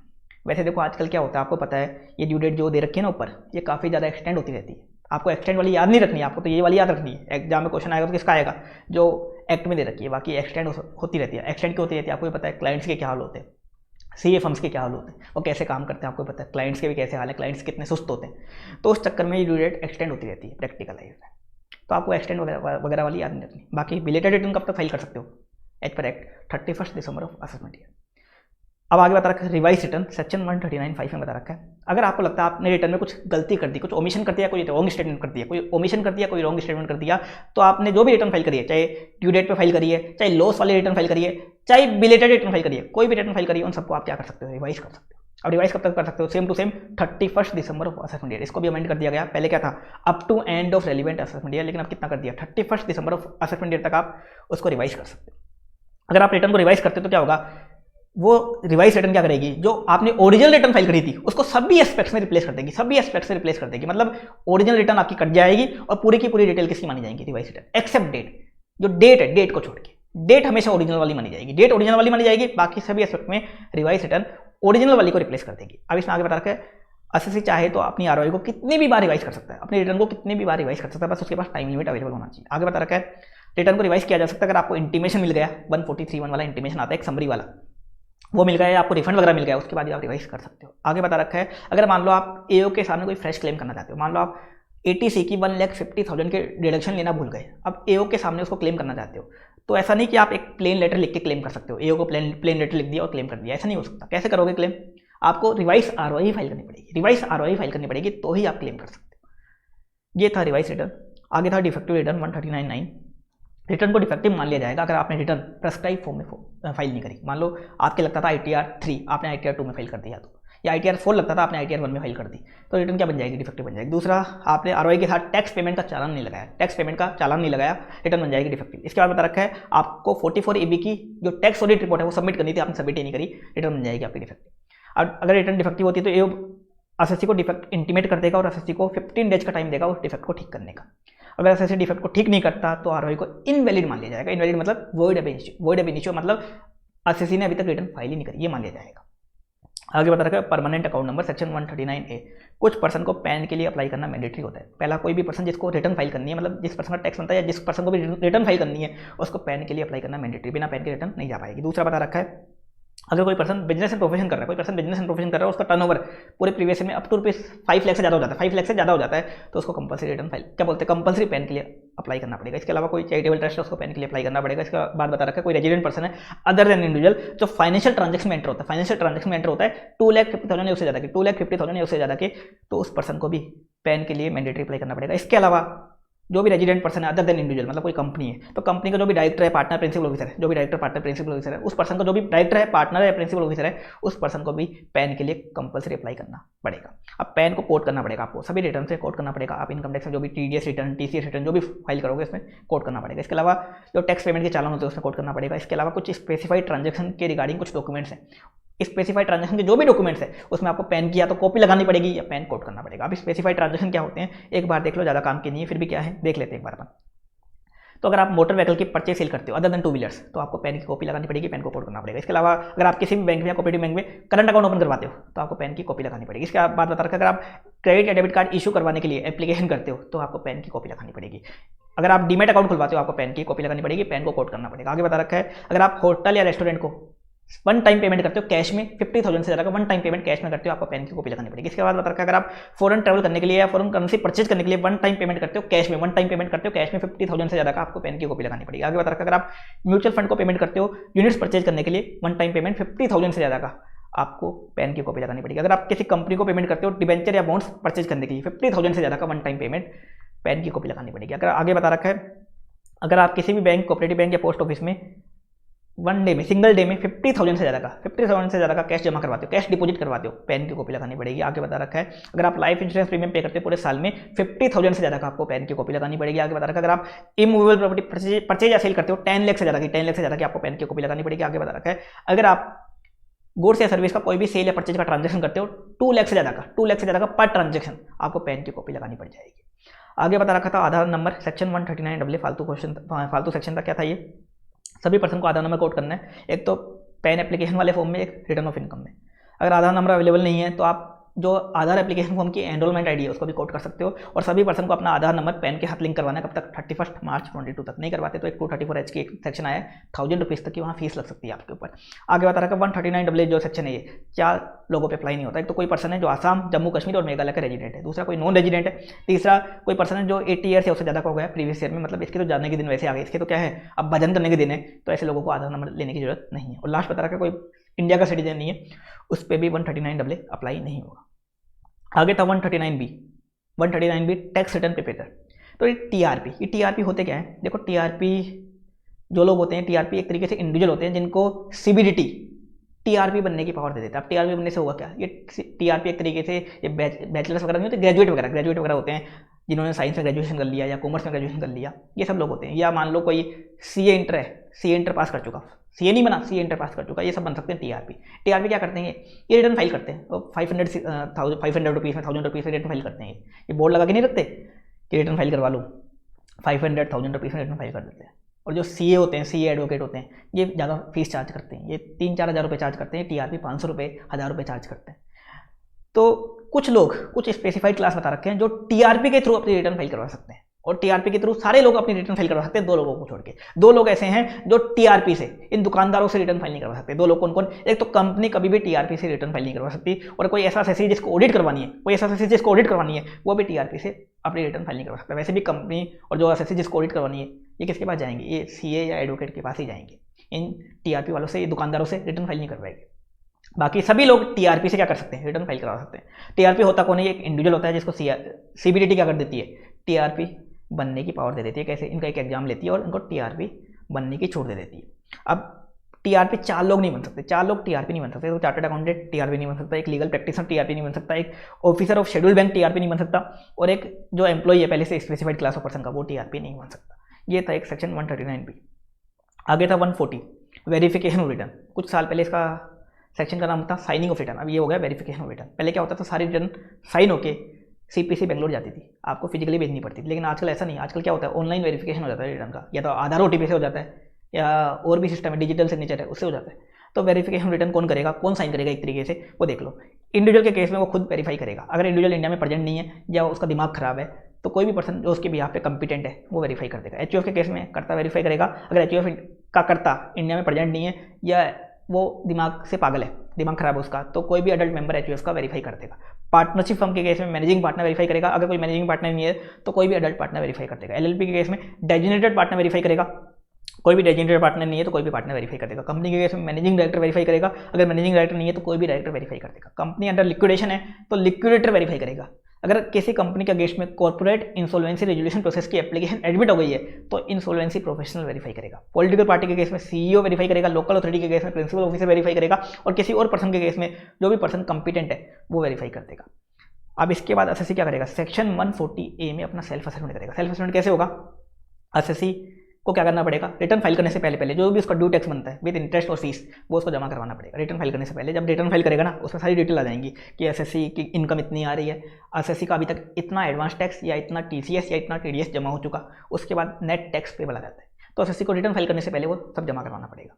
अगर एसएससी शॉर्ट पेमेंट करता है तो जो भी अमाउंट एसएससी ने पे करी पहले फीस की तरफ एडजस्ट होगी, उससे पहले फीस एडजस्ट होगी, उसके बाद इंटरेस्ट एडजस्ट होगा और बाद में बचा हुआ टैक्स माना जाएगा। पहले फीस मानी जाएगी, फिर इंटरेस्ट माना जाएगा और बाद में जितना भी बच गया बैलेंस वो टैक्स का पैसा माना जाएगा। ये था सेल्फ असेसमेंट। एसएससी ने अपना असेसमेंट कर दिया, अपनी इनकम बता दी, अपना टैक्स जमा करवा दिया। एसएससी का काम हो गया खत्म। अब डिपार्टमेंट वाले एसएससी का असेसमेंट करेंगे। अब डिपार्टमेंट वाले एसएससी का असेसमेंट करेंगे। आप बोलोगे डिपार्टमेंट वाले एसएससी का असेसमेंट क्यों करते हैं? देखो, डिपार्टमेंट वाले एसएससी का असेसमेंट नहीं करते तो देखो एसएससी क्या करता, अपनी दादागिरी चलाता। एसएससी अपने अकॉर्डिंग कुछ भी इनकम बताता। एसएससी की इनकम मान लो 5 करोड़ है, वो बोलता मेरी इनकम 50 रहेगा, क्योंकि कोई आगे चेकिंग ही नहीं होती। आगे चेकिंग ही नहीं होती तो एसएससी के मन में डर ही नहीं था। तो डिपार्टमेंट वाले एसएससी का असेसमेंट क्यों करते हैं? ताकि एसएससी के मन में डर बना रहे, एसएससी के मन में डर बना रहे और एसएससी ईमानदारी से अपनी इनकम दिखाए, एसएससी ईमानदारी से अपनी इनकम दिखाए। इसलिए डिपार्टमेंट वाले एसएससी का असेसमेंट करते हैं। अब ये कैसे करते हैं? सबसे पहले इसमें दे रखा है section 142 inquiry before assessment. Inquiry before assessment पहले ही अपन को देखना पड़ेगा, उसके बाद डिपार्टमेंट वाले एसएससी का असेसमेंट कैसे करते हैं वो अपन देखेंगे। देखो, डिपार्टमेंट वाले जो एसएससी का असेसमेंट करते हैं, एक तो करते हैं 143(1) में, ये तो एक समरी असेसमेंट होता है, ये फालतू होता है। इसके बाद एक 143(3) में होता है मेन, एक 144 में और एक 147। इन सेक्शन में डिपार्टमेंट वाले करते हैं, इन सेक्शन में करते हैं। 143(1) तो ये तो एक समरी होता है, तो कंप्यूटर के थ्रू होता है, तो ये अपन को अभी पता चल जाएगा डिपार्टमेंट वाले एसएससी की चेकिंग कैसे करते हैं। अब उससे पहले देख रहे हैं अपन इंक्वायरी बिफोर असेसमेंट सेक्शन 142। अब इसमें सबसे पहले सबसे मेन चीज़ है नोटिस अंडर सेक्शन 142(1). ये नोटिस बड़ा खतरनाक होता है, नोटिस अंडर सेक्शन 142(1). इसको देखते ही एसएससी की हालत पतली हो सकती है। क्या नोटिस है? ये दो चीज़ों के लिए मंगवाया जाता है, तो रिटर्न के लिए और एक बुक्स एंड इन्फॉर्मेशन के लिए। रिटर्न के लिए कब मंगवाया जाता है? अगर मान लो एसएससी ने ड्यू डेट पे रिटर्न फाइल नहीं करी, उसके बाद एओ चाहे तो ये नोटिस इशू करके 142(1) का नोटिस इशू करके एसएससी से रिटर्न मंगवा सकता है। एसएससी को रिटर्न फाइल करनी कंपलसरी थी, लेकिन उसने ड्यू डेट तक फाइल नहीं करी, तो एओ 142(1) का नोटिस इशू करके रिटर्न मंगवा सकता है। अगर एसएससी इस नोटिस को कंप्लाई नहीं करता तो उसके हाथ बड़ा कांड हो जाएगा, उसका बेस्ट जजमेंट असेसमेंट हो जाएगा, 144 वाला बेस्ट जजमेंट असेसमेंट। और ये बेस्ट जजमेंट असेसमेंट बड़ा खतरनाक होता है, इसमें एओ अपनी चलाता है, फिर एओ अपनी इच्छा से इनकम निकालता है, तो ये हो सकता है उसका, अगर ये इस नोटिस को कंप्लाई नहीं करता। दूसरा, एओ चाहे तो एसएससी को नोटिस भेज के 142(1) का नोटिस भेज के बिफोर असेसमेंट या during assessment books and information मंगा सकता है। असेसमेंट करने के लिए बुक्स एंड इन्फॉर्मेशन मंगा सकता है, बुक्स एंड डॉक्यूमेंट्स मंगा सकता है पीछे के 3 साल के, करंट ईयर के तो मंगा ही सकता है, पीछे के 3 साल के भी मंगा सकता है, पीछे के 3 ईयर्स के और मंगा सकता है। इसके अलावा इन्फॉर्मेशन मंगा सकता है एसएससी के असेट्स और लाइबिलिटीज की डिटेल्स वगैरह मंगवा सकता है।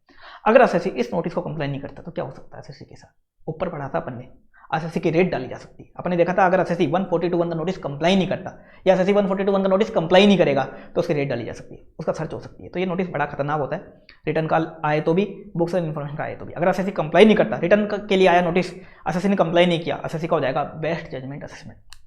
बुक्स एंड इन्फॉर्मेशन मंगवाई गई एसएससी से, एसएससी ने कंप्लाई नहीं किया, एसएससी की हो जाएगी रेट, एसएससी की सर्च कर दी जाएगी। तो इस नोटिस को कंप्लाई करना पड़ता है, कंप्लाई नहीं करोगे तो आपके साथ बड़ा कांड हो सकता है। आगे बता रखा है कि स्पेशल ऑडिट अंडर सेक्शन 142(2) है। ये क्या है स्पेशल ऑडिट? ये होती है डिपार्टमेंटल ऑडिट। एक तो होती है 44AB वाली ऑडिट, वो तो कौन करता है? एसएससी का सीए करता है। वो तो आपको पता है कैसे होती है, वो तो आप भी जानते हो कि उसमें क्या चलता है, तो वो तो एसएससी का सीए करता है।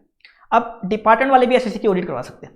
तो डिपार्टमेंट वाले में एओ चाहे तो किसी भी स्टेज पे, असेसमेंट या प्रोसीडिंग के किसी भी स्टेज पे एसएससी को स्पेशल ऑडिट करवाने की डायरेक्शन दे सकता है। स्पेशल ऑडिट करवाने की मतलब डिपार्टमेंट वाले सीए से ऑडिट करवाने की डायरेक्शन दे सकता है 4 केस में। क्या क्या केस बता रखे हैं? अगर एओ को लगता है कि एसएससी के अकाउंट्स मैनिपुलेटेड है, दूसरा लगता है एओ को कि एसएससी के अकाउंट्स की वॉल्यूम काफ़ी ज़्यादा है, वॉल्यूम काफ़ी ज़्यादा, तीसरा एसएससी के जो अकाउंट्स है एओ को उनके करेक्टनेस पे डाउट होता है, उसके करेक्टनेस पे डाउट होता है। इसके अलावा एसएससी ने क्या कर रखा है? एक ही एंट्री को 5-5 बार मल्टीप्लिसिटी बार क्या कर रखा है? रिकॉर्ड कर रखा है। तो ऐसे केस में एओ डायरेक्शन दे सकता है स्पेशल ऑडिट की, लेकिन इसके लिए एक कंडीशन और है कि जो स्पेशल ऑडिट होगी ना, स्पेशल ऑडिट वो डिपार्टमेंट के फेवर में होनी चाहिए। मतलब एओ को ऐसा लगना चाहिए कि अगर उस एसएससी की, उस फलाना एसएससी की अगर स्पेशल ऑडिट की जाएगी तो इससे इस एसएससी की इनकम बढ़ेगी, इनकम बढ़ेगी तो टैक्स भी बढ़ेगा और डिपार्टमेंट का फेवर होगा, ऐसा उस एओ को लगना चाहिए। तो एओ असेसमेंट के किसी भी स्टेज पे, असेसमेंट स्टार्ट करने से पहले भी, ड्यूरिंग असेसमेंट भी, स्टार्टिंग के स्टेज में भी, एंड के स्टेज में भी स्पेशल ऑडिट करवाने की डायरेक्शन दे सकता है। बस एओ को लगना चाहिए कि वो स्पेशल ऑडिट जो है वो डिपार्टमेंट के फेवर में होनी चाहिए। अब डायरेक्शन जो एओ देगा उसको पहले अपने पापा की परमिशन लेनी पड़ेगी, पापा मतलब सीआईटी की परमिशन लेनी पड़ेगी। आगे बता रखा है स्पेशल ऑडिट की डायरेक्शन देने से पहले एक बार एओ को, जो एसएससी है, एसएससी को अपॉर्चुनिटी ऑफ बीइंग हर्ड देनी पड़ेगी। एसएससी को बोलना पड़ेगा कि देखो आपके अकाउंट्स मुझे समझ में नहीं आ रहे, आपने काफ़ी सारा झोल कर रखा अकाउंट्स में, तो क्यों ना हम आपकी स्पेशल ऑडिट करवा लो। फिर एसएससी अपनी बात रखेगा। तो एक बार opportunity of being heard assessee को देनी पड़ेगी, नहीं दिया अगर एओ ने तो पूरी स्पेशल ऑडिट क्या हो जाएगी? इनवैलिड हो जाएगी। आगे बता रखा है जो यहाँ पे ऑडिट करेगा वो कौन सा सीए करेगा? जो सीए सीआईटी नॉमिनेट करेगा, मतलब एओ का पापा जो सीए नॉमिनेट करेगा वो सीए यहाँ ऑडिट करेगा। यहाँ एसएससी का सीए ऑडिट नहीं करेगा, जो सीए सीआईटी नॉमिनेट करेगा वो सीए यहाँ ऑडिट करेगा। और उसका रेम्यूनरेशन यहाँ कौन पे करेगा? यहाँ एसएससी पे नहीं करेगा, उसकी जो सीए की फीस बनेगी वो एसएससी पे नहीं करेगा, सेंट्रल गवर्नमेंट पे करेगी, सेंट्रल गवर्नमेंट यहाँ पे करेगी। इस कारण यहाँ बता रखा है कि एओ को लगना चाहिए उस ऑडिट से डिपार्टमेंट वालों का भला होगा, डिपार्टमेंट वालों को फायदा होगा तो होनी चाहिए, क्योंकि उसका पैसा कौन पे करेगा? सेंट्रल गवर्नमेंट पे करेगा। अगर मान लो उस ऑडिट से डिपार्टमेंट वालों को फायदा नहीं हुआ, फालतू में रिम्यूनरेशन चला गया, लॉस हुआ गवर्नमेंट को, तो इसलिए गवर्नमेंट बोलती है ऐसा लगना चाहिए। आगे बता रखा है, अब एओ ने स्पेशल ऑडिट की डायरेक्शन दे दी। अब ऐसे को क्या करना पड़ेगा? उस ऑडिटर से ऑडिट रिपोर्ट लेनी पड़ेगी, स्पेशल ऑडिट रिपोर्ट लेनी पड़ेगी और एओ को सबमिट करनी पड़ेगी। जितना टाइम एओ ने अलाउ किया, 30 दिन, 40 डेज या 50 डेज, जितना भी टाइम एओ ने अलाउ किया है उतना टाइम में सबमिट करनी पड़ेगी। लेकिन मैक्सिमम टाइम कितना हो सकता है, इंक्लूडिंग एक्सटेंशन वगैरह सब मिला के मैक्सिमम टाइम कितना हो सकता है? 180 डेज। 180 डेज में तो वो रिपोर्ट सबमिट करनी है। 180 डेज मैक्सिमम टाइम हो सकता है। अगर एसएससी मान लो स्पेशल ऑडिट नहीं करवाता या स्पेशल ऑडिट रिपोर्ट टाइम पे फर्निश नहीं करता, तो एओ क्या कर सकता है? उस एसएससी का बेस्ट जजमेंट असेसमेंट कर सकता है। क्या कर सकता है? बेस्ट जजमेंट असेसमेंट कर सकता है। तो इसको भी कंप्लाई करना जरूरी है। आगे बता रखा है एक section, reference to valuation officer under section 142 है। वैल्यूएशन ऑफिसर को रेफरेंस दे सकता है एओ ड्यूरिंग असेसमेंट या बिफोर असेसमेंट। अगर एओ एसएससी के किसी भी एसेट की प्रॉपर्टी की इन्वेस्टमेंट की वैल्यू निकलवाना चाहता है तो वो उस एसएससी का केस वैल्यूएशन ऑफिसर को ट्रांसफर कर सकता है और वैल्यूएशन ऑफिसर को वैल्यू निकलवाने के लिए कह सकता है। अब वैल्यूएशन ऑफिसर के पास अगर केस आ जाता है तो वैल्यूएशन ऑफिसर क्या करेगा? एक वैल्यूएशन रिपोर्ट बनाएगा और वैल्यूएशन रिपोर्ट को जिस मंथ में उसके पास केस आया था उस मंथ के एंड से 6 मंथ के अंदर उस रिपोर्ट को एओ और एसएससी को सेंड कर देगा। इसके बाद बता रखा है एओ चाहे तो, यहाँ पे ऐसा नहीं कि जरूरी है, बाइंडिंग है, ऐसा नहीं है, एओ चाहे तो उस वैल्यूएशन रिपोर्ट को कंसीडर कर सकता है। अगर कंसीडर करता है तो उसको एक बार एसएससी को अपॉर्चुनिटी ऑफ बीइंग हर्ड देना पड़ेगा। अगर एओ की इच्छा है कि नहीं करना कंसीडर तो नहीं करे, कोई दिक्कत नहीं। ये वैल्यूएशन ऑफिसर वो कैपिटल गेन वाला नहीं है, कैपिटल गेन वाला अलग केस था वो, यहाँ पे एसएससी रिक्वेस्ट करता था एओ से कि उसकी स्टाम्प ड्यूटी वैल्यू गलत है, तो एओ चाहता तो क्या करता था? उसका केस किसी वैल्यूएशन ऑफिसर को रेफर कर देता था और वैल्यूएशन ऑफिसर फिर अपनी वैल्यू निकालता था। और वहाँ तो कंपल्सरी एओ को क्या करनी पड़ती थी? उस वैल्यूएशन ऑफिसर की बात माननी पड़ती थी। यहाँ ऐसा नहीं है, यहाँ एओ चाहे तो उस वैल्यूएशन रिपोर्ट को कंसीडर कर सकता है, चाहे तो। अब देखते हैं अब कैसे कैसे असेसमेंट होगा एसएससी का, वो अपन देखते हैं। सबसे पहले दे रखा है section 143(1) processing of return, intimation या समरी असेसमेंट। इसको अपन प्रोसेसिंग ऑफ रिटर्न भी बोलते हैं, इंटीमेशन भी बोलते हैं और समरी असेसमेंट भी बोलते हैं। इसमें क्या होता है? इंडिया में जितनी भी रिटर्न फाइल की जाती है, मान लो 5-6 करोड़ जितनी भी रिटर्न इंडिया में फाइल होती है, उन सबकी क्या होती है? 143(1) की सभी 100% रिटर्न की होती है, प्रोसेसिंग होती है। कंप्यूटर के थ्रू क्या होती है? प्रोसेसिंग होती है। और अगर रिटर्न में ये 5 टाइप्स की दिक्कतें हैं तो इनको एडजस्ट किया जाता है। कौन कौन सी दिक्कतें? अगर कोई अरिथमेटिकल एरर है तो उसको ठीक कर दिया जाता है। इसके अलावा कोई इनकरेक्ट क्लेम एसएससी ने ले रखा है, इनकरेक्ट क्लेम मतलब डिडक्शन ज़्यादा ले लिया, तो एसएससी ने डिडक्शन थी हाउस प्रॉपर्टी की 30%, एसएससी ने 40% ले ली। सैलरी में डिडक्शन मिलती है 50,000, एसएससी ने ले ली 60,000। या मान लो एसएससी ने डेप्रिसिएशन चार्ट के अकॉर्डिंग जो डेप्रिसिएशन आता था एसएससी का वो 20 लेकर आता था इनकम टैक्स एक्ट, और एसएससी ने जब पीजीबीपी हेड की इनकम निकाली तो 20 की जगह 25 लाख लेस कर दिया, ऐसा हो गया। या मान लो एसएससी ने डोनेशन का डिडक्शन लिया 1 लाख की डोनेशन का, लेकिन उसका एविडेंस फर्निश नहीं किया, तो ऐसे इन चीज़ों को बोलते हैं इनकरेक्ट क्लेम, इनको ठीक कर दिया जाता है, इनको हटा दिया जाता है। इसके अलावा एसएससी ने मान लो पहले लास्ट ईयर में एसएससी का कोई लॉस था, लास्ट ईयर की एसएससी ने रिटर्न लेट फाइल की थी, एसएससी उसको कैरी फॉरवर्ड करके करंट ईयर में सेट ऑफ कर देता है, ऐसे लॉस को डिसअलाउ कर दिया जाता है। इसके बाद बता रखा है अगर ऑडिटर ने क्या किया, ऑडिट रिपोर्ट में कोई खर्चे डिसअलाउ किए, 48 में 43 वगैरह में कोई खर्चे डिसअलाउ किए, या एसएससी की कुछ डीम्ड इनकम बनाई ऑडिटर ने 48 में, जैसे डीम्ड इनकम बनती है ना, तो ऐसे कोई डीम्ड इनकम बना दी एसएससी की। पहले इंक्रीज इनकम वाला पोर्ट नहीं था, अब इसमें आ गया, तो एसएससी के कोई खर्चे डिसअलाउ किए या एसएससी की कोई डीम्ड इनकम बना दी ऑडिटर ने, लेकिन एसएससी ने उसको आरओआई फाइल करते वक्त कंसीडर नहीं किया, तो उन सबको कंसीडर कर लिया जाता है। इसके बाद बता रखा है एसएससी ने 10AA का या चैप्टर 6 के जो हेडिंग्स ही हैं 80IA से लेकर के 80RRB के जो सेक्शन है उनका डिडक्शन ले रखा था, लेकिन एसएससी ने रिटर्न लेट फाइल की थी, ऐसे डिडक्शन को डिसअलाउ कर दिया जाता है। तो इस तरह के 5 जो एरर्स अगर एसएससी ने कर रखे हैं, रिटर्न में हो रखे हैं, तो इनको एडजस्ट कर दिया जाता है, अरिथमेटिकल एरर को ठीक कर दिया जाता है, इनकरेक्ट क्लेम को हटा दिया जाता है। एसएससी ने कोई लॉस सेट ऑफ मार रखा था करंट ईयर में, उसको रिमूव कर दिया जाता है अगर वो लॉस ऐसी ईयर का था जब एसएससी ने रिटर्न लेट फाइल की थी। इसके बाद बता रखा है ऑडिटर ने कुछ खर्चे डिसअलाउ किए थे या कुछ इनकम बढ़ाई थी, लेकिन एसएससी ने उसको कंसीडर नहीं कर रखा, तो उसको कंसीडर कर लिया जाता है। इसके अलावा अगर एसएससी ने रिटर्न लेट फाइल की है लेकिन उससे चैप्टर 6 से हेडिंग 6 की रिडक्शन ले रखी है या 10AA की रिडक्शन ले रखी है, उसको डिसअलाउ कर दिया जाता है। इसके बाद ये प्रोसेसिंग होने के बाद एक ड्राफ्ट इंटीमेशन जाता है एसएससी के पास, या तो एसएससी का रिफंड भी बनता है या एसएससी का डिमांड। देखो ऐसा भी हो सकता है कि जो क्या बोलते हैं ये एडजस्टमेंट एसएससी की फेवर में हो जाए, ऐसा भी हो सकता है। अरिथमेटिकल एरर एसएससी ने ऐसा कर रखा था, डिडक्शन एसएससी का ओरिजिनल था 5 लाख का, लेकिन गलती से एसएससी ने 50,000 ले रखा था, तो ऐसा भी हो सकता है। तो एसएससी का या तो डिमांड बनेगा या रिफंड बनेगा, वो एसएससी को इंटीमेट कर दिया जाता है। उसके बाद एसएससी को एक फाइनल इंटीमेशन भेज दिया जाता है 9 मंथ के अंदर एसएससी को एक फाइनल इंटीमेशन सेंड कर दिया जाता है। ये था 143(1), ये था प्रोसेसिंग ऑफ रिटर्न। ये सभी एसएससी की होती है, ये तो सभी एसएससी की यहाँ पे प्रोसेसिंग होती है। अब देखेंगे अपन स्क्रूटनी असेसमेंट। ये क्या होता है? अब डिपार्टमेंट वाले एसएससी की चेकिंग करेंगे, कैसे करेंगे? सबसे पहले उसमें दे रखा है स्क्रूटनी असेसमेंट। ये क्या होता है, देखो इसमें क्या होता है, सभी एसएससी का स्क्रूटनी नहीं हो पाता। पहले तो क्या था, आज से कुछ साल पहले, काफ़ी साल पहले ऐसा मान लो, तब क्या होता था, लगभग सभी एसएससी की चेकिंग होती थी। पहले इतने लोग रिटर्न फाइल करते ही नहीं थे, तो सभी एसएससी की क्या होती थी, स्क्रूटनी होती थी। लेकिन अब ऐसा नहीं है। अब क्या होता है, 2-3% लोगों की स्क्रूटनी होती है, जो महान लोग होते हैं, जिन्होंने अच्छे कार्य करें, उनकी क्या होती है, स्क्रूटनी होती है। स्क्रूटनी कौन करता है, एओ करता है। स्क्रूटनी कैसे करता है, सबसे पहले उसके लिए नोटिस सर्व करना पड़ता है 143(2) का स्क्रूटनी का नोटिस। तो स्क्रूटनी असेसमेंट करने के लिए वो नोटिस सर्व करना जरूरी है। और कब तक सर्व करना है वो नोटिस, पहले तो क्या होता था, ये नोटिस जिस ईयर में एसएससी ने रिटर्न फाइल करी उस ईयर के एंड से 6 मंथ पे सर्व करना पड़ता था। लेकिन इसमें अमेंडमेंट आ गया, अब ये नोटिस कब तक सर्व करना है, जिस ईयर में एसएससी ने रिटर्न फाइल करी उस ईयर के एंड से 3 मंथ के अंदर अंदर, मतलब एक तरीके से रेलिवेंट असेसमेंट ईयर, मतलब जिस असेसमेंट ईयर की एओ स्क्रूटनी कर रहा है उस असेसमेंट ईयर के एंड से 3 मंथ के अंदर अंदर, उस असेसमेंट ईयर के एंड से एक तरीके से 3 मंथ के अंदर अंदर ये नोटिस सर्व करना पड़ेगा। अब इसमें बता रखा है, अगर मान लो किसी एसएससी को 143(2) का स्क्रूटनी का नोटिस मिला, तो उसके लिए 143(1) करना, प्रोसेसिंग करना जरूरी है क्या, हाँ प्रोसेसिंग करना तो कंपलसरी है। चाहे किसी एसएससी को 143(2) का नोटिस मिल गया हो, फिर भी जब प्रोसेसिंग है 143(1) वाली, ये तो 100% एसएससी की होगी, ये तो 100% एसएससी की होगी। ये एडजस्टमेंट तो 100% एसएससी के केस में होगी।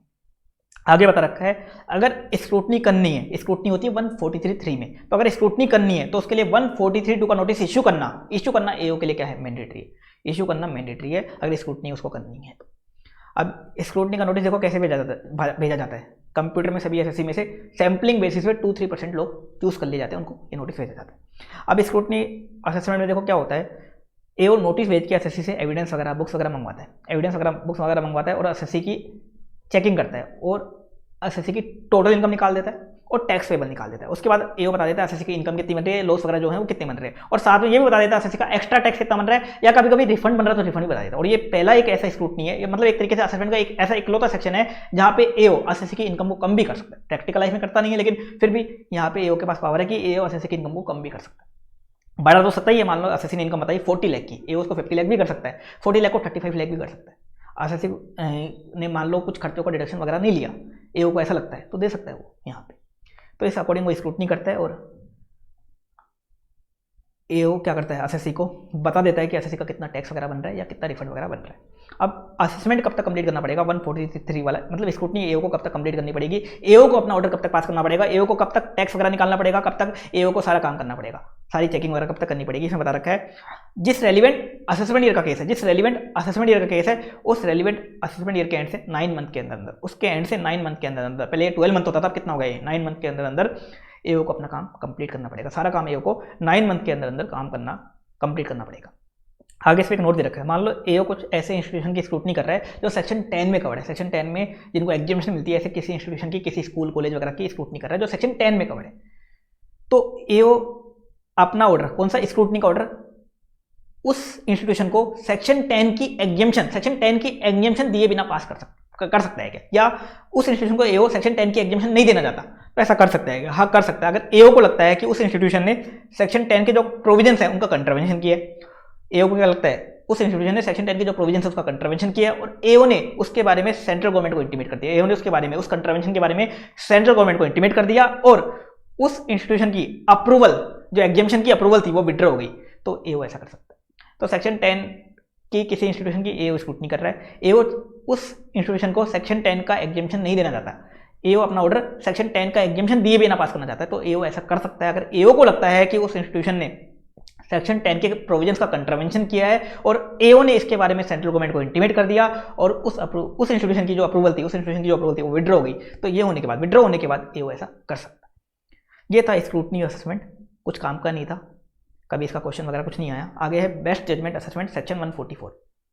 ये क्या है बेस्ट जजमेंट असेसमेंट, अगर मान लो एसएससी एओ के साथ कोऑपरेट नहीं करता, तो ऐसे नाकारा एसएससी के साथ क्या हो जाता है, उसका बेस्ट जजमेंट असेसमेंट किया जा सकता है। किन केस में किया जा सकता है, 4 केस दे रखे हैं। अगर मान लो एसएससी रिटर्न फाइल ही नहीं करता, ना तो 139(1) में करता, ना 139(4) में फाइल करता, मतलब रिलेटेड में फाइल नहीं करता, या 139(5) में रिवाइज रिटर्न फाइल नहीं करता, मतलब एसएससी रिटर्न भी फाइल नहीं करता, तो उसका बेस्ट जजमेंट असेसमेंट किया जा सकता है। दूसरा, एसएससी को नोटिस भेजा गया 142(1) का और उससे रिटर्न मंगवाई गई, लेकिन उसको कंप्लाई नहीं करता एसएससी, क्या किया जा सकता है, बेस्ट जजमेंट असेसमेंट। तीसरा, एसएससी स्पेशल ऑडिट की डायरेक्शन को कंप्लाई नहीं करता, उसका बेस्ट जजमेंट असेसमेंट किया जा सकता है। इसके बाद बता रखा है, अगर एसएससी 143(2) का स्क्रूटनी का नोटिस को कंप्लाई नहीं करता, उसका बेस्ट जजमेंट असेसमेंट किया जा सकता है। इन 4 केस में एओ चाहे तो एसएससी का बेस्ट जजमेंट असेसमेंट कर सकता है। बेस्ट जजमेंट असेसमेंट क्या होगा, इसमें एओ अपनी नॉलेज से, अपनी इच्छा से अपने जजमेंट के अकॉर्डिंग एसएससी की इनकम निकालेगा। हवा में नहीं निकालेगा, लेकिन वो अपनी नॉलेज के अकॉर्डिंग निकालेगा। वो देखेगा एसएससी की लास्ट ईयर कितनी इनकम थी, एसएससी ने जीएसटी डिपार्टमेंट में कितना जीएसटी वगैरह जमा करवा रखा है, या जीएसटी में कितना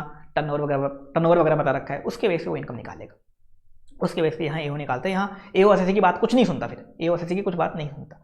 अब इसमें बता रखा है एओ को एसएससी का बेस्ट जजमेंट असेसमेंट करने से पहले एक बार शो कोर्स नोटिस देना पड़ेगा, और शो कोर्स नोटिस देके एसएससी को एक बार अपॉर्चुनिटी ऑफ बीइंग हर्ड देनी पड़ेगी। एक बार अपॉर्चुनिटी ऑफ बीइंग हर्ड देनी पड़ेगी, एओ को एक शो कोर्स नोटिस इशू करना पड़ेगा। उसको बोलना पड़ेगा कि देखो आप हमारे साथ कंप्लाई नहीं कर रहे, क्यों ना हम आपका बेस्ट जजमेंट असेसमेंट कर दें। ये सुनते ही एसएससी की हालत पतली हो जाएगी, वो चुपचाप कंप्लाई करने लग जाएगा। अब ये शो कोर्स नोटिस जो इशू करना है, पॉइंट नंबर 2 को छोड़ के सभी केस में इशू करना पड़ेगा। पॉइंट नंबर 2 कौन सा है? Failure to comply with notice under section 142(1). अगर एसएससी 142(1) का नोटिस कंप्लाई नहीं करता तो जो 142(1) का नोटिस था वो एक तरीके से क्या है, शो कोर्स नोटिस है। तो बिल्कुल नाकारा एसएससी ऐसा एसएससी, उसको तो ये नोटिस भेजने की जरूरत ही नहीं है, उसको शो कोर्स नोटिस भेजने की जरूरत ही नहीं है। वो 142(1) का नोटिस ही क्या है, एक तरीके से शो कोर्स नोटिस है। आगे बता रखा है डिस्क्रिशनरी बेस्ट जजमेंट असेसमेंट। 3 ऐसे केस दे रखे हैं जहां एओ चाहे तो एसएससी का 144 जैसा असेसमेंट कर सकता है, 144 जैसा असेसमेंट कर सकता है। 144 जैसा मतलब इन 3 केस में भी बेस्ट जजमेंट असेसमेंट किया जा सकता है। कौन कौन से केस? अगर एओ को एसएससी के बुक्स एंड डॉक्यूमेंट्स की करेक्टनेस और कंप्लीटनेस में डाउट है, एओ को एसएससी के बुक्स एंड डॉक्यूमेंट्स की करेक्टनेस और कंप्लीटनेस में डाउट है, एओ उसका 144 जैसा असेसमेंट कर सकता है। दूसरा, अगर एसएससी ने जो करेक्ट मेथड ऑफ अकाउंटिंग है वो रेगुलरली एसएससी ने फॉलो नहीं करा तो एओ क्या कर सकता है, 144 जैसा असेसमेंट उसका कर सकता है। तीसरा, अगर एसएससी आईसीडीएस फॉलो नहीं करता तो उसका 144 जैसा असेसमेंट किया जा सकता है। अब 144 वाला असेसमेंट एओ को कब तक कंप्लीट करना है, या एओ को अपना ऑर्डर कब तक पास करना है, या एओ को एसएससी की टोटल इनकम और टैक्स कब तक निकालना है, सारा काम कब तक कंप्लीट करना है, वो बता रखा है। जिस रेलिवेंट असेसमेंट ईयर का केस है उस रेलिवेंट असेसमेंट ईयर के एंड से 9 मंथ के अंदर अंदर एओ को अपना पूरा काम कंप्लीट करना पड़ेगा। ये था बेस्ट जजमेंट असेसमेंट। आगे है 144C, reference to dispute resolution panel. ये क्या है, ये कंसेप्ट क्या है? ये बोलता है कि देखो इनकम टैक्स में काफ़ी सारे डिस्प्यूट्स होते हैं। एओ बोलता है एसएससी की इनकम इतनी है, एसएससी कम बताता है, एओ बढ़ा देता है, तो काफ़ी सारे डिस्प्यूट होते हैं। तो उन डिस्प्यूट का जल्द निपटारा करने के लिए एक पैनल बनाया गया। उस पैनल में एओ के 3 पापा बैठा दिए गए, 3 कमिश्नर बैठा दिए गए, एओ के 3 पापा बैठा दिए गए। उस पैनल को अपन क्या बोलते हैं, डीआरपी, डिस्प्यूट रेजोल्यूशन पैनल। अब देखो डिस्प्यूट रेजोल्यूशन पैनल में अपील फाइल नहीं होती। अपील के लिए तो देखो एक सीआईटी अपील होती है, appellate authority, CIT appeal, ITAT, high court, supreme court, वो होते हैं। इसमें क्या होता है, ऑब्जेक्शन फाइल होता है। इसमें क्या होता है, जो एलिजिबल एसएससी है, यहाँ सारे एसएससी नहीं जा सकते, कुछ एलिजिबल एसएससी बता रखे वो जा सकते हैं। वो क्या कर सकते हैं, उस डीआरपी में ऑब्जेक्शन फाइल कर सकते हैं। वो बोल सकते हैं कि आपके बेटे ने मेरी इनकम गलत निकाली है, मेरी इनकम तो 50 लाख की बन रही है, आपके बेटे ने अपनी पावर का फायदा गलत उठा के इसको 80 लाख कर दिया, तो ऑब्जेक्शन फाइल कर सकता है डीआरपी में। डीआरपी कौन है, एक तरीके से एओ का पापा है, 3 पापा बैठे हैं वहाँ पे, 3 पापा। अब एलिजिबल एसएससी कौन कौन डीआरपी में ऑब्जेक्शन फाइल कर सकते हैं, तो नॉन रेजिडेंट फॉरेन कंपनी, एक तो नॉन रेजिडेंट फॉरेन कंपनी, दूसरा कोई ऐसा पर्सन है जिसका ट्रांसफर प्राइसिंग का केस है, ट्रांसफर प्राइसिंग का केस है, और उस केस में वेरिएशन आया, उस पर्सन के वेरिएशन आया, उसकी इनकम में वेरिएशन आया टीपीओ के ऑर्डर के कारण, उसकी इनकम में वेरिएशन आया टीपीओ के ऑर्डर के कारण, ऐसा एसएससी कहाँ जा सकता है, डीआरपी में जा सकता है। अब जो एलिजिबल एसएससी होते हैं इनको एओ क्या करेगा, सबसे पहले अपना ड्राफ्ट ऑर्डर भेजेगा। बाकी केस में तो क्या होता है, सीधा फाइनल ऑर्डर जाता है एओ का। इसमें एओ क्या करेगा, अपना असेसमेंट करके एक ड्राफ्ट ऑर्डर बनाएगा, और ड्राफ्ट ऑर्डर उस एलिजिबल एसएससी को भेज देगा।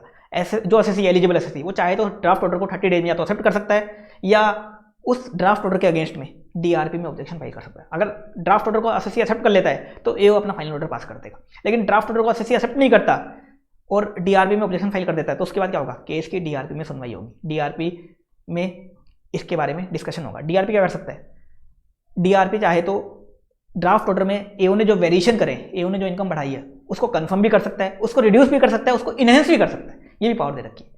मान लो एसएससी ने इनकम बढ़ाई थी 40 लाख, एओ ने कर दी 50 लाख ड्राफ्ट ऑर्डर में, डीआरपी उसको 50 लाख भी रख सकता है, 50 लाख से उसको कम भी कर सकता है और उसको बढ़ा भी सकता है, 50 से 60 लाख भी कर सकता है, 70 भी कर सकता है, उसको बढ़ा भी सकते हैं। बढ़ाने की पावर भी है डीआरपी के पास।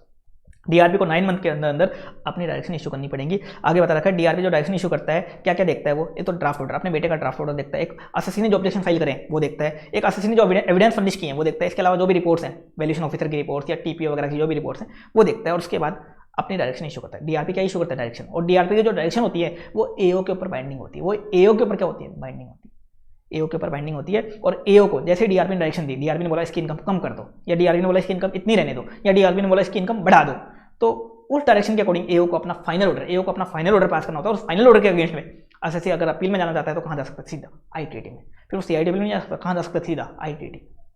आगे इसमें एक चीज और बता रखी है, जो एलिजिबल एसएससी होते हैं ना इनको चॉइस दे रखी है। ऐसा नहीं है कि डीआरपी में जाना इनके लिए कंपलसरी है, डीआरपी में ऑब्जेक्शन फाइल करना इनको कंपलसरी नहीं है, इनके पास चॉइस है। या तो क्या करेंगे, डीआरपी में ऑब्जेक्शन फाइल कर दे, जो एओ ने इनको ड्राफ्ट ऑर्डर दिया, ड्राफ्ट ऑर्डर के अगेंस्ट पे डीआरपी में ऑब्जेक्शन फाइल कर दे, या इनके पास क्या चॉइस है, ये डीआरपी में ऑब्जेक्शन फाइल ना करें, मतलब इस ऑप्शन को फॉलो ना करें, इस ऑप्शन को एक्सरसाइज ना करें और एओ के ड्राफ्ट ऑर्डर को एक्सेप्ट कर लें, एओ ने फाइनल ऑर्डर जो पास किया उसको सीधा सीआईटी अपील में चैलेंज कर दे, सीआईटी अपील में सीधा चैलेंज कर दे। ऐसा भी इनके पास पावर है, एलिजिबल एसएससी के पास चॉइस है, ये एलिजिबल एसएससी के पास क्या है, चॉइस है।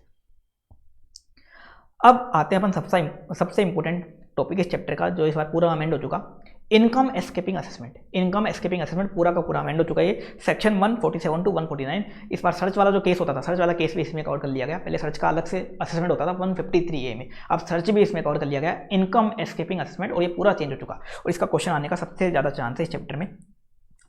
पहले इसमें काफ़ी सारी गंदगी थी, सारी गंदगी हटा दी इसकी और काफ़ी सिंपल बना दिया इसको। Income escaping assessment section 147 to 149 ये अपन पढ़ने जा रहे हैं। इसके लिए मैं एक बार आपको एग्जांपल पे ले चलता हूँ इसको समझाने के लिए, क्या केस है ये इनकम एस्केपिंग असेसमेंट, ये अपन देखेंगे। तो देखो ये इनकम एस्केपिंग असेसमेंट, ये कौन सा असेसमेंट है, देखो अपन ने 143.3 स्क्रूटनी वाला असेसमेंट देख लिया, 144 बेस्ट जजमेंट असेसमेंट देख लिया। अब ये इनकम एस्केपिंग असेसमेंट, ये क्या केस है, इसको समझते हैं। जैसे एक पर्सन है, मान लो रोहन, इसका प्रीवियस ईयर 18-19 में कोई असेसमेंट हुआ ही नहीं था, मतलब डिपार्टमेंट वालों ने इसका कोई असेसमेंट किया ही नहीं था, इसने अपनी रिटर्न वगैरह फाइल कर दी होगी, मान लो इसका कोई असेसमेंट नहीं हुआ था। क्यों नहीं हुआ था, देखो मैंने बताया आपको, स्क्रूटनी सभी लोगों की नहीं होती, स्क्रूटनी 2-3% जो महान लोग होते हैं उनकी होती, तो स्क्रूटनी इसकी हुई नहीं थी प्रीवियस ईयर 18-19, मतलब असेसमेंट ईयर 19-20। अब प्रीवियस ईयर 21-22 में एओ को इन्फॉर्मेशन मिलती है, एओ को क्या मिलती है, इन्फॉर्मेशन। एओ के पास इन्फॉर्मेशन है कि रोहन ने ये रोहन है ना, जिसका असेसमेंट नहीं हुआ था, इसने अपनी इंटरेस्ट की इनकम छुपाई है, इसने प्रीवियस 18-19 में काफ़ी सारे लोगों को लोन दे रखा था, ये एओ के पास खबर आ गई। और उस 18-19 में इसको लगभग 20 लाख की इंटरेस्ट की इनकम हुई थी, जो इसने बताई ही नहीं थी। या तो मान लो रोहन ने रिटर्न ही फाइल नहीं करी थी, या रिटर्न तो फाइल करी थी लेकिन इंटरेस्ट की इनकम दिखाई नहीं थी, पूरी छुपा ली थी। अब बेचारा एओ क्या करे, बताओ, स्क्रूटनी कर सकता है क्या एओ 21-22 में? प्रीवियस ईयर 18-19 की स्क्रूटनी हो सकती है क्या? नहीं हो सकती। क्यों नहीं हो सकती? स्क्रूटनी के लिए नोटिस भेजना पड़ता है। कब तक भेजना पड़ता है? जो भी स्क्रूटनी वाला ईयर है 18-19 प्रीवियस ईयर है, उसका असेसमेंट ईयर है 19-20 का एंड 31 मार्च 20, उसके एंड से 3 मंथ के अंदर अंदर नोटिस भेजना पड़ता है। पहले 6 मंथ का टाइम था, अब 3 मंथ का ही टाइम है, तो टाइम तो निकल चुका। अब बेचारा एओ क्या करे, तो एओ को पावर दे दी 147 में। 147 मतलब कोई इनकम पहले एस्केप हो गई, असेस होने से पहले कोई इनकम एस्केप हो गई तो उसको असेस कर सकता है 147 में। एओ क्या कर सकता है, उस रोहन के उस प्रीवियस 18-19 के केस को ओपन कर सकता है, 18-19 के केस को ओपन करके प्रीवियस 18-19 का असेसमेंट कर सकता है। कहाँ? 147 में। तो पहले रोहन का असेसमेंट नहीं हुआ था, लेकिन एओ क्या कर सकता है, उसका 147 में असेसमेंट कर सकता है, और 147 में उसकी इंटरेस्ट की इनकम पे जितना भी टैक्स निकलता है, जितना इंटरेस्ट वगैरह पेनल्टी निकलता है, सब निकाल के ऑर्डर पास कर सकता है। 147 में ये पावर है। पहले किसी एसएससी का असेसमेंट होने से रह गया और वो केस भी काफ़ी पुराना था, अब उसकी स्क्रूटनी वगैरह पॉसिबल भी नहीं है, तो ऐसे केस में 147 किया जा सकता है। बस इसके लिए एओ के पास क्या होनी चाहिए, इन्फॉर्मेशन। क्या होनी चाहिए? इन्फॉर्मेशन होनी चाहिए। एओ के पास क्या होनी चाहिए? इन्फॉर्मेशन होनी चाहिए। दूसरा केस लेते हैं, सोहन। एक पर्सन है सोहन, प्रीवियस ईयर 17-18 की बात है। 17-18 में सोहन का असेसमेंट हुआ था 143.3 में, मतलब इसकी स्क्रूटनी हो गई थी 17-18 में। 17-18 में सोहन ने अपनी रिटर्न फाइल करी थी, एओ ने भी इसकी स्क्रूटनी कर दी थी 143.3 में, एओ ने अपना ऑर्डर भी पास कर दिया था। अब प्रीवियस ईयर 21-22 में एओ के पास इन्फॉर्मेशन आती है। क्या इन्फॉर्मेशन आती है? सोहन की इसने स्क्रूटनी वगैरह तो कर ही ली थी, लेकिन एओ को पता चलता है कि सोहन ने प्रीवियस ईयर 17-18 में कुछ फॉरेन टूर किए थे अपनी वाइफ के साथ, अपने बच्चों के साथ हनीमून पे गया था। सोहन की शादी वगैरह हुई थी, हनीमून वगैरह पे गया था, या मान लो शादी हो चुकी थी, इसके बच्चे वगैरह भी हो चुके थे, बच्चों के साथ गया था। तो सोहन की स्क्रूटनी में पता चला, स्क्रूटनी में पता नहीं चला, बाद में पता चला एओ को कि सोहन ने तब कुछ खर्चे पीएनएल में डेबिट कर रखे थे, पर्सनल एक्सपेंस कुछ पीएनएल में डेबिट कर रखे थे, और एओ से वो स्क्रूटनी के टाइम भी छूट गए थे। स्क्रूटनी के टाइम भी एओ के पकड़ में नहीं आए थे, स्क्रूटनी करी तब भी पकड़ में नहीं आए थे, और कुछ पर्सनल खर्चे सोहन ने पीएनएल में डेबिट कर रखे थे। अब एओ बेचारा क्या करे, केस तो इतना पुराना है, वापस कैसे खोले? तो 147 में एओ क्या कर सकता है? 147 में एओ सोहन के केस को रीओपन कर सकता है, रीअसेस कर सकता है, रीअसेसमेंट यहाँ हो सकता है, या रीओपनिंग ऑफ केस हो सकता है। अब एओ क्या करना चाहता है? इस पर्सनल एक्सपेंस को डिसअलाउ करना चाहता है, तो 147 में कर सकता है। मतलब किसी एसएससी का पहले असेसमेंट हो भी चुका, उसका भी यहाँ क्या हो सकता है? 147 में रीअसेसमेंट हो सकता है, या उसका केस रीओपन हो सकता है। ये पावर भी कहाँ है? 147 में ये पावर भी है। अब इसमें एक स्पेशल चीज़ और है, वो और देख लेते हैं। वो क्या चीज़ है? मान लो प्रीवियस ईयर 21-22 में एओ को इन्फॉर्मेशन मिली थी रोहन की कि 18-19 में रोहन की इंटरेस्ट की इनकम थी। रोहन ने काफ़ी सारे लोन दे रखे थे, इंटरेस्ट की इनकम थी 20 लाख की, वो छूट गई थी। वो इंटरेस्ट की इनकम को तो असेस कर ही सकता है, इंटरेस्ट की इनकम को तो रोहन की इनकम बना ही सकता है 147 में। इसके अलावा मान लो चेकिंग करते करते एओ ने प्रीवियस ईयर 18-19 का रोहन का केस ओपन कर लिया। अब चेकिंग कर रहा है तो इंटरेस्ट की इनकम तो उसकी पकड़ी गई। मान लो चेकिंग करते करते उस रोहन की लॉटरी की इनकम और दिख गई एओ को कि इस रोहन ने तो प्रीवियस ईयर 18-19 में एक लॉटरी खेली थी, ये पता चल गया एओ चेकिंग करते करते। पहले इन्फॉर्मेशन नहीं थी एओ के पास, चेकिंग करते करते जब वो इंटरेस्ट की इनकम को असेस कर रहा था तभी चेकिंग करते करते ये पता चला कि रोहन ने तो लॉटरी और खेली थी और लॉटरी में 10 लाख रुपए कमाए थे और ये 10 लाख भी रोहन ने अपनी इनकम में नहीं दिखा रखे। तो एओ इसको असेस कर सकता है क्या? हाँ, इसको भी कर सकता है। एओ इसको भी क्या कर सकता है? इस लॉटरी की इनकम को भी असेस कर सकता है, जबकि इसकी इन्फॉर्मेशन एओ के पास थी नहीं। कब आई है? चेकिंग करते करते आई है। तो इसको भी वो क्या कर सकता है? असेस करके रोहन की इनकम में ऐड कर सकता है। ऐसे ही मान लो सोहन का असेसमेंट एओ ने ऑलरेडी कर लिया था।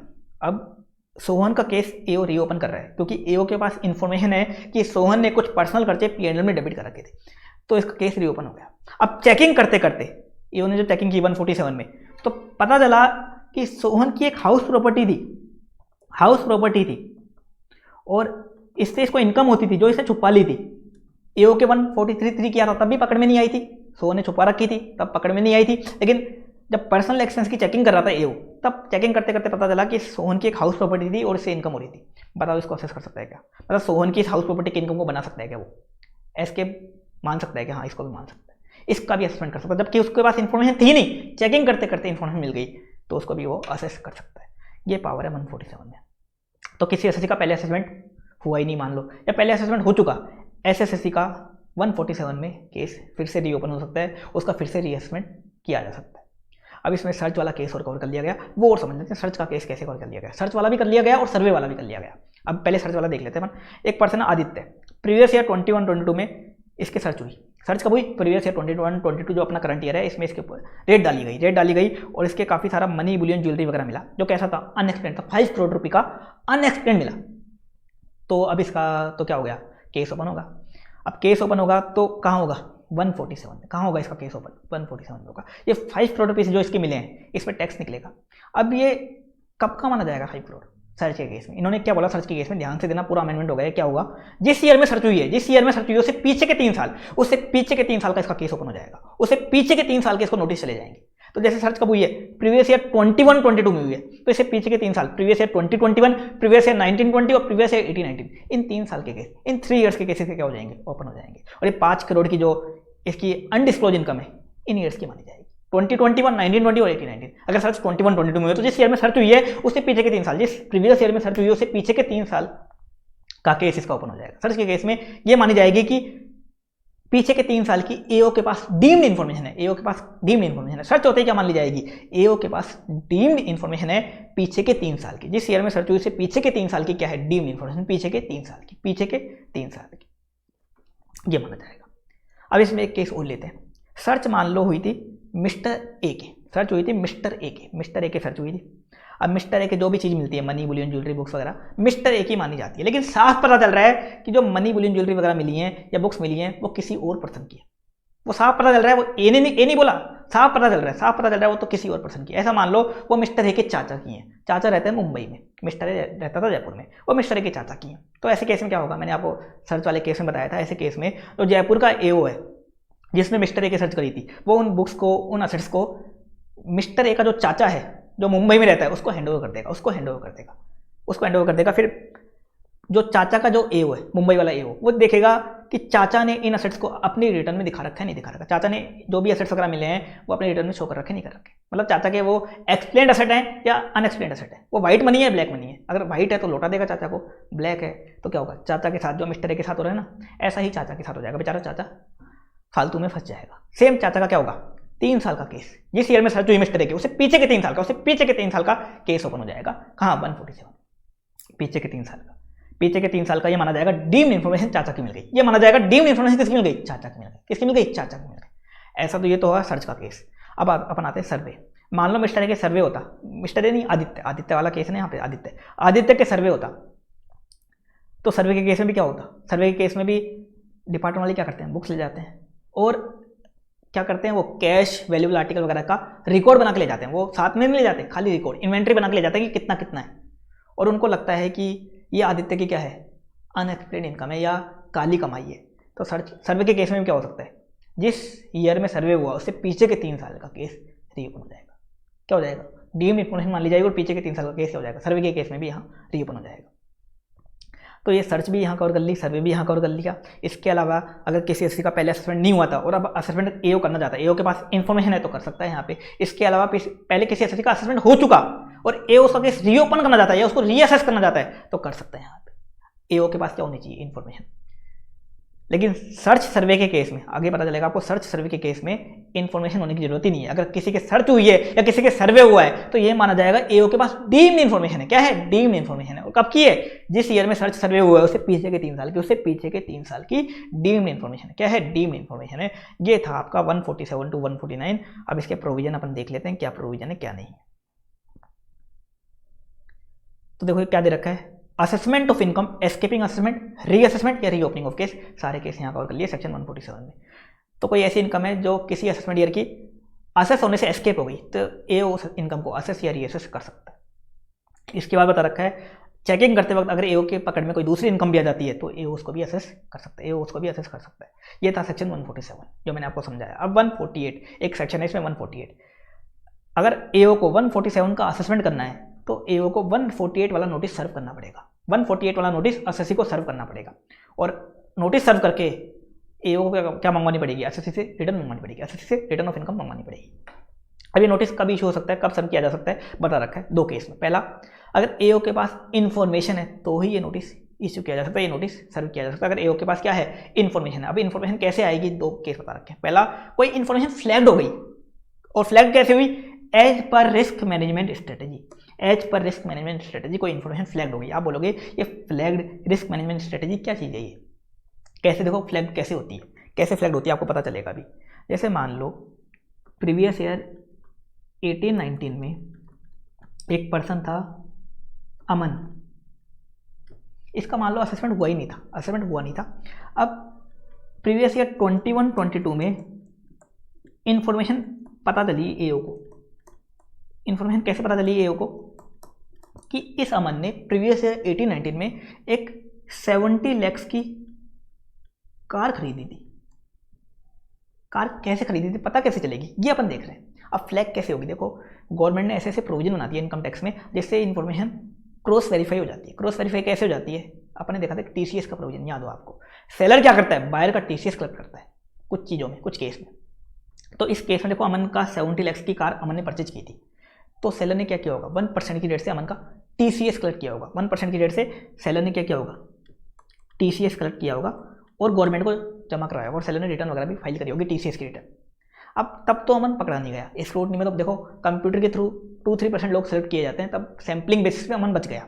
लेकिन 21-22 में एओ को चेकिंग वगैरह कर रहा था, तब पता चला कि इस अमन का तो 18-19 में टीसीएस कलेक्ट हुआ था, टीसीएस कलेक्ट हुआ था 70 लाख की अमन ने कार खरीदी थी, 70 लाख की।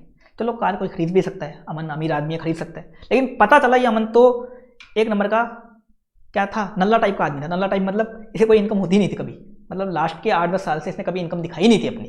कभी कभी रिटर्न फाइल करी थी तो 15,000 की इनकम, 20,000 की इनकम पूरे साल की दिखाता था, और 70 लाख की कार खरीद रहा है। तो एओ के पास इन्फॉर्मेशन आ गई। कैसे आई इन्फॉर्मेशन, टीसीएस वाले प्रोविजन के थ्रू आ गई। ऐसे इनकम टैक्स में क्या है, प्रोविजन बने हुए हैं जो क्या कर देते हैं, क्रॉस वेरीफाई करके इन्फॉर्मेशन डिपार्टमेंट वालों को दे देते हैं, डिपार्टमेंट वालों को इन्फॉर्मेशन पकड़ा देते हैं। अब एओ क्या कर सकते हैं, एओ के पास इन्फॉर्मेशन है कि सामान ने 70 लाख की कार खरीदी है, जबकि इसने कभी जिंदगी में इतने पैसे दिखाए नहीं अपने रिटर्न में। रिटर्न में कभी इनकम कुछ दिखाता था, कभी कुछ दिखाता था। तो ऐसे केस में इस तरह से इन्फॉर्मेशन फ्लैग हो जाएगी। और भी केस हैं, और देखो तरीके क्या हैं मैं आपको बताता हूँ और तरीके। एक सेक्शन आएगा आपका मिसलिनियस प्रोविजन में, section 285 B, statement of financial transaction या रिपोर्टेबल अकाउंट। इसमें क्या होता है, जो एक सामने वाली थर्ड पार्टी है ना, वो एसएससी के बारे में कुछ इन्फॉर्मेशन रिपोर्ट करती है। कैसे रिपोर्ट करती है, मान लो एक पर्सन है संजय, इसने किसी कंपनी से शेयर्स वगैरह या बॉन्ड्स वगैरह या डिबेंचर्स वगैरह खरीदे। किसी कंपनी से शेयर्स में इन्वेस्ट किया, किसी कंपनी के बॉन्ड्स या डिबेंचर में, और इन्वेस्ट कितना किया, 10 लाख या उससे ज़्यादा का, पूरे साल में 10 लाख या उससे ज़्यादा का। ऐसे केस में क्या करना पड़ता है, कंपनी को रिपोर्ट करना पड़ता है डिपार्टमेंट वालों को कि एक पर्सन था संजय जिन्होंने हमारी कंपनी में 10 लाख या उससे ज़्यादा, मतलब मान लो संजय ने खरीदे थे 80 लाख के शेयर्स, तो 80 लाख के शेयर खरीदे। डिपार्टमेंट वालों को ये बात पता चल जाती है। अब मान लो संजय इनकम दिखाता है ठीक से, तो कोई दिक्कत नहीं है, ठीक से इनकम दिखाता है, अपना पूरा रिकॉर्ड सब ठीक से मेंटेन करता है, कोई दिक्कत नहीं है। लेकिन पता चला डिपार्टमेंट वालों को ये संजय तो क्या है, नल्ला आदमी है, इसने तो कभी इनकम दिखाई नहीं इतनी, और 80 लाख के शेयर खरीद रहा है। तो डिपार्टमेंट वालों के पास क्या आ गई इन्फॉर्मेशन, डिपार्टमेंट वाले क्या कर देंगे इस पर, वही 147 का नोटिस वगैरह इशू कर देंगे। मान लो संजय पहले बच चुका, डिपार्टमेंट वालों से बच गया, डिपार्टमेंट वालों की नजरों से बच गया, तो पकड़ा जाएगा वो 285 में। ऐसे ही 285 में काफ़ी सारे ट्रांजेक्शन है जहाँ पे जो थर्ड पार्टी है वो क्या करती है, एसएससी की इन्फॉर्मेशन दे देती है। जैसे एक केस और देता हूँ मैं आपको, मान लो एक सेलर है अरुण, इसने अपनी प्रॉपर्टी सेल करी, प्रॉपर्टी मतलब लैंड या बिल्डिंग वगैरह सेल करी। बायर है वरुण, ये प्रॉपर्टी सेल करी इसने, 80 लाख की प्रॉपर्टी सेल करी, मान लो 80 लाख की प्रॉपर्टी सेल करी। अब ऐसे केस में क्या होगा, एक होता है रजिस्ट्रार, देखो आपको पता है लैंड बिल्डिंग वगैरह का क्या होता है, रजिस्ट्री होती है, तो रजिस्ट्रार के पास जाएंगे सेलर बायर रजिस्ट्री करवाने। तो ऐसे केस में क्या होगा, रजिस्ट्रार इनकम टैक्स में बता रखा है, अगर लैंड या बिल्डिंग की परचेज सेल होती है, लैंड या बिल्डिंग की परचेज सेल होती है 30 लाख से ज़्यादा की, तो ऐसे केस क्या है, रजिस्ट्रार 30 लाख या उससे ज़्यादा की, तो रजिस्ट्रार क्या करेगा, उस ट्रांजेक्शन के बारे में डिपार्टमेंट वालों को इन्फॉर्मेशन देगा कि हमारे पास एक सेलर आया था और एक बायर आया था, अरुण और वरुण। अरुण ने अपनी लैंड 80 लाख में वरुण को सेल कर दी, ये रजिस्ट्रार किसको बताएगा, इनकम टैक्स वालों को। अब मान लो पता चला कि सेलर ने ये लैंड सेल करी थी 18-19 में, मान लो एक एग्जांपल लेते हैं 18-19 में या 15-16 में सेल करी थी, मान लो 15-16 में सेल करी थी, और सेलर ने उस साल में दिखाया नहीं सेल, उस साल में कैपिटल गेन दिखाया नहीं, मतलब सेल ही नहीं दिखाया, तो पकड़ा जाएगा, सीधा पकड़ा जाएगा। रजिस्ट्रार की इन्फॉर्मेशन पता चल गई, ये वो चेकिंग कर रहा है और ये वो पता चल गया कि रजिस्ट्रार से इन्फॉर्मेशन मिल गई कि सेलर ने तो, जो अरुण है उसने तो एक वरुण को 80 लाख की प्रॉपर्टी सेल करी थी, और इस सेलर ने, इस अरुण ने इस सेल को दिखाया ही नहीं रिटर्न में, प्रीवियस ईयर 15-16 में सेल करी थी, प्रीवियस ईयर 15-16 में इसने दिखाया ही नहीं, तो इस अकॉर्डिंग क्रॉस वेरीफाई हो जाता है। ये होता है इन्फॉर्मेशन सेलेक्ट करना, ये होता है इन्फॉर्मेशन सेलेक्ट। इस अकॉर्डिंग डिपार्टमेंट वालों को क्या मिलेगी, इन्फॉर्मेशन मिलेगी, क्योंकि इनकम टैक्स में आजकल ऐसे प्रोविजन बना दिए गए, तो इस तरह से इन्फॉर्मेशन मिल जाएगी। इसके अलावा बता रखा है एक दूसरा पॉइंट जो फालतू पॉइंट है, क्या बोलता है, अगर मान लो सीएजी को controller and auditor general of India, उसने ऑब्जेक्शन रेस किया, ऑब्जेक्शन क्या रेस किया कि उस फलाना गवर्नमेंट कंपनी का असेसमेंट है जो है वो आपने ठीक से नहीं किया। डिपार्टमेंट वालों के पास ऑब्जेक्शन रेस किया कि उस फलाना गवर्नमेंट कंपनी का जो असेसमेंट हुआ है, मान लो 18-19 का, वो ठीक से नहीं हुआ, उस गवर्नमेंट कंपनी की इनकम ज़्यादा बननी चाहिए थी लेकिन आपने कम बना दी, ठीक से असेसमेंट नहीं हुआ, तो ऐसे केस में क्या माना जाएगा, डिपार्टमेंट वालों को इन्फॉर्मेशन मिल गई। तो दो केस में इन्फॉर्मेशन मिल जाएगी, एक तो इन्फॉर्मेशन फ्लैग्ड होकर आएगी, फ्लैग्ड होकर कैसे, आर्टिफिशियल इंटेलिजेंस बोलते हैं इसको, क्रॉस वेरीफाई करने से इन्फॉर्मेशन आ जाएगी। दूसरा, सीएजी ने कोई ऑब्जेक्शन उठाया, उसके थ्रू जो इन्फॉर्मेशन मिल गई वो मानी जाएगी इन्फॉर्मेशन, जिस ईयर की मिली वो बन जाएगा आपका रेलिवेंट असेसमेंट ईयर। अगर मान लो आपको इन्फॉर्मेशन मिली 18-19 की क्या बन जाएगा, रेलिवेंट असेसमेंट ईयर। इन्फॉर्मेशन मिली 15-16 की, 15-16 क्या बन जाएगा आपका, रेलिवेंट प्रीवियस ईयर है उसका जो असेसमेंट ईयर वो रेलिवेंट असेसमेंट ईयर बन जाएगा आपका, इस अकॉर्डिंग। आगे बता रखा है 3 ऐसे केस हैं जिसमें डीम्ड इन्फॉर्मेशन माना जाएगा। ये माना जाएगा एओ के पास क्या है, डीम्ड इन्फॉर्मेशन, और वो भी कब की है, 3 साल की, 3 साल की डीम्ड इन्फॉर्मेशन, जो आपको मैं ऑलरेडी बता चुका। 160 अगर सर्च होती है कब, 1 अप्रैल 2021 है, उसके बाद सर्च होती है, ये माना जाएगा पीछे के 3 साल की डीम्ड इन्फॉर्मेशन। दूसरा, सर्वे 133A में सर्वे होता है कब, 1 अप्रैल 2021 उसके बाद, तो उस केस में क्या माना जाएगा, पीछे के 3 साल की डीम्ड इन्फॉर्मेशन। और तीसरा केस क्या बता रखा है, अगर किसी एसएससी की सर्च होती है, मान लो आदित्य की सर्च हुई और बुक्स या असेट्स जो मिले वो उसके चाचा की मिल गई, साफ पता चला उसके चाचा के हैं, तो ये माना जाएगा उस चाचा की पीछे के 3 साल की डीम्ड इन्फॉर्मेशन, उसके चाचा की पीछे के 3 साल की डीम्ड इन्फॉर्मेशन एओ के पास है। डीम्ड इन्फॉर्मेशन, यहाँ कुछ इन्फॉर्मेशन होने की जरूरत नहीं है, ये मान लिया जाएगा डीम्ड है। अब देखो 148 का नोटिस इशू करने से पहले कुछ स्टेप एओ को फॉलो करने पड़ेंगे, ये सेक्शन नया आया 148A। अब क्या स्टेप फॉलो करने पड़ेंगे वो देखो, अगर वो एओ उस इन्फॉर्मेशन के रिगार्डिंग कुछ इंक्वायरी करना चाहता है, हाँ कर सकता है, कुछ इंक्वायरी एओ को करनी है, एओ को देखना है कि हाँ क्या पता जो अमन था उसने जो कार खरीदी थी क्या पता लोन लेके खरीदी हो, तो इंक्वायरी वगैरह करना चाहता है ऐसे तो कर सकता है, हाँ कर सकता है। दूसरा बता रखा है, एक बार नोटिस इश्यू करने से पहले एसएससी को अपॉर्चुनिटी ऑफ बीइंग हट दी जाएगी। यहाँ पे मेन क्या है, एसएससी को एक बार अपॉर्चुनिटी ऑफ बीइंग हट दी जाएगी, एसएससी को एक शो कॉज नोटिस भेजा जाएगा और बोला जाएगा कि देखो आपके बारे में हमको ये इन्फॉर्मेशन मिली है, ये एओ बता देगा एसएससी को कि आपके बारे में देखो हमको ये इन्फॉर्मेशन मिली है, क्यों ना हम आपका 147 में असेसमेंट कर दें, क्यों ना आपको हम 148 का नोटिस सर्व कर दें, ये बोलेगा एक बार एओ, और एसएससी उसके बाद रिप्लाई देगा। रिप्लाई देने का टाइम होगा 7 डेज to 30 डेज, ये टाइम होगा, तो एसएससी इस टाइम में रिप्लाई दे देगा, ऐसा मत करो मेरे साथ, ये देखो मैंने ये तो लोन लेके खरीदा था, ये मैंने मेरे रिश्तेदार से लोन लिया था, ऐसा बताएगा एसएससी। उसके बाद एओ उसका रिप्लाई कंसिडर करेगा और उसके बाद एओ अपना ऑर्डर पास करेगा। ऑर्डर क्या पास करेगा कि उसको 148 का नोटिस इशू करना चाहिए या नहीं करना चाहिए, 148 का नोटिस इशू करना चाहिए नहीं करना चाहिए, ये स्टेप फॉलो करेगा। क्या स्टेप फॉलो करेगा, पहले इंक्वायरी करनी है तो कर लेगा, अपॉर्चुनिटी ऑफ बीइंग हर्ड देगा, उसके बाद एसएससी के रिप्लाई को कंसीडर करेगा, उसके बाद देखेगा कि उसको 148 का नोटिस इशू करना चाहिए या नहीं करना चाहिए। ये करके ये कुछ स्टेप फॉलो करनी पड़ेगी। लेकिन ये स्टेप फॉलो करने की जरूरत नहीं है दो केस में। एक तो सर्च के केस में स्टेप फॉलो करने की जरूरत नहीं है, सर्च अगर होती है तो उसमें नहीं है, या मान लो सर्च हुई है किसी और पर्सन के असेट वगैरह मिल गए तो उस केस में भी दूसरे पर्सन के लिए ये स्टेप फॉलो करने की कोई जरूरत नहीं है। मतलब एक तरीके से सर्च के केस में ये स्टेप फॉलो करने की जरूरत नहीं है, और सर्वे के केस में हाँ, सर्वे के केस में ये स्टेप फॉलो करनी पड़ जाएंगी, लेकिन सर्च के केस में ये स्टेप फॉलो करने की कोई जरूरत है ही नहीं। ये स्टेप फॉलो करने की कोई जरूरत नहीं है। अगर सर्च वाला केस है तो ये पूरा का पूरा सेक्शन क्या है, काम का ही नहीं है, 148A वाला।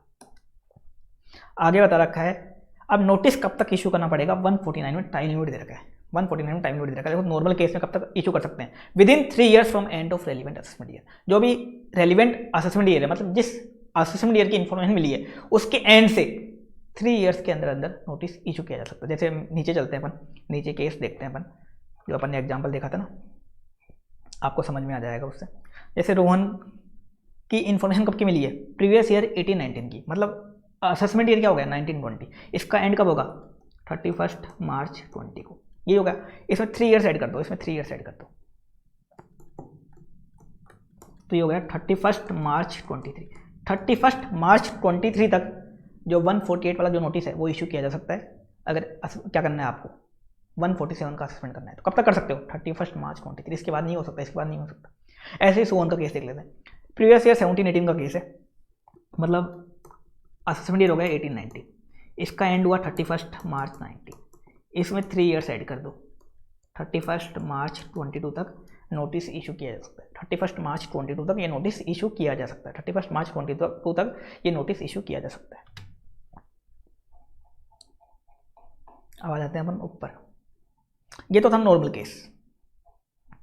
अब इसमें दूसरा केस दे रखा है, अगर मान लो एओ के पास ऐसी इन्फॉर्मेशन है, ऐसे बुक्स डॉक्यूमेंट्स एविडेंस, एओ के पास ऐसी इन्फॉर्मेशन है, ऐसे बुक्स डॉक्यूमेंट्स एविडेंस है जो ये रिवील करते हैं कि जो इनकम एस्केप हुई है वो असेट के फॉर्म में हुई है। वो इनकम किसके फॉर्म में हुई है, एस्केप हुई है, जो असेट के फॉर्म में हुई है, और कितनी हुई है उस पार्टिकुलर ईयर में, 50 लाख या उससे ज्यादा की हुई, उस पार्टिकुलर ईयर में, एक साल की बता रहा कि 50 लाख या उससे ज्यादा की हुई।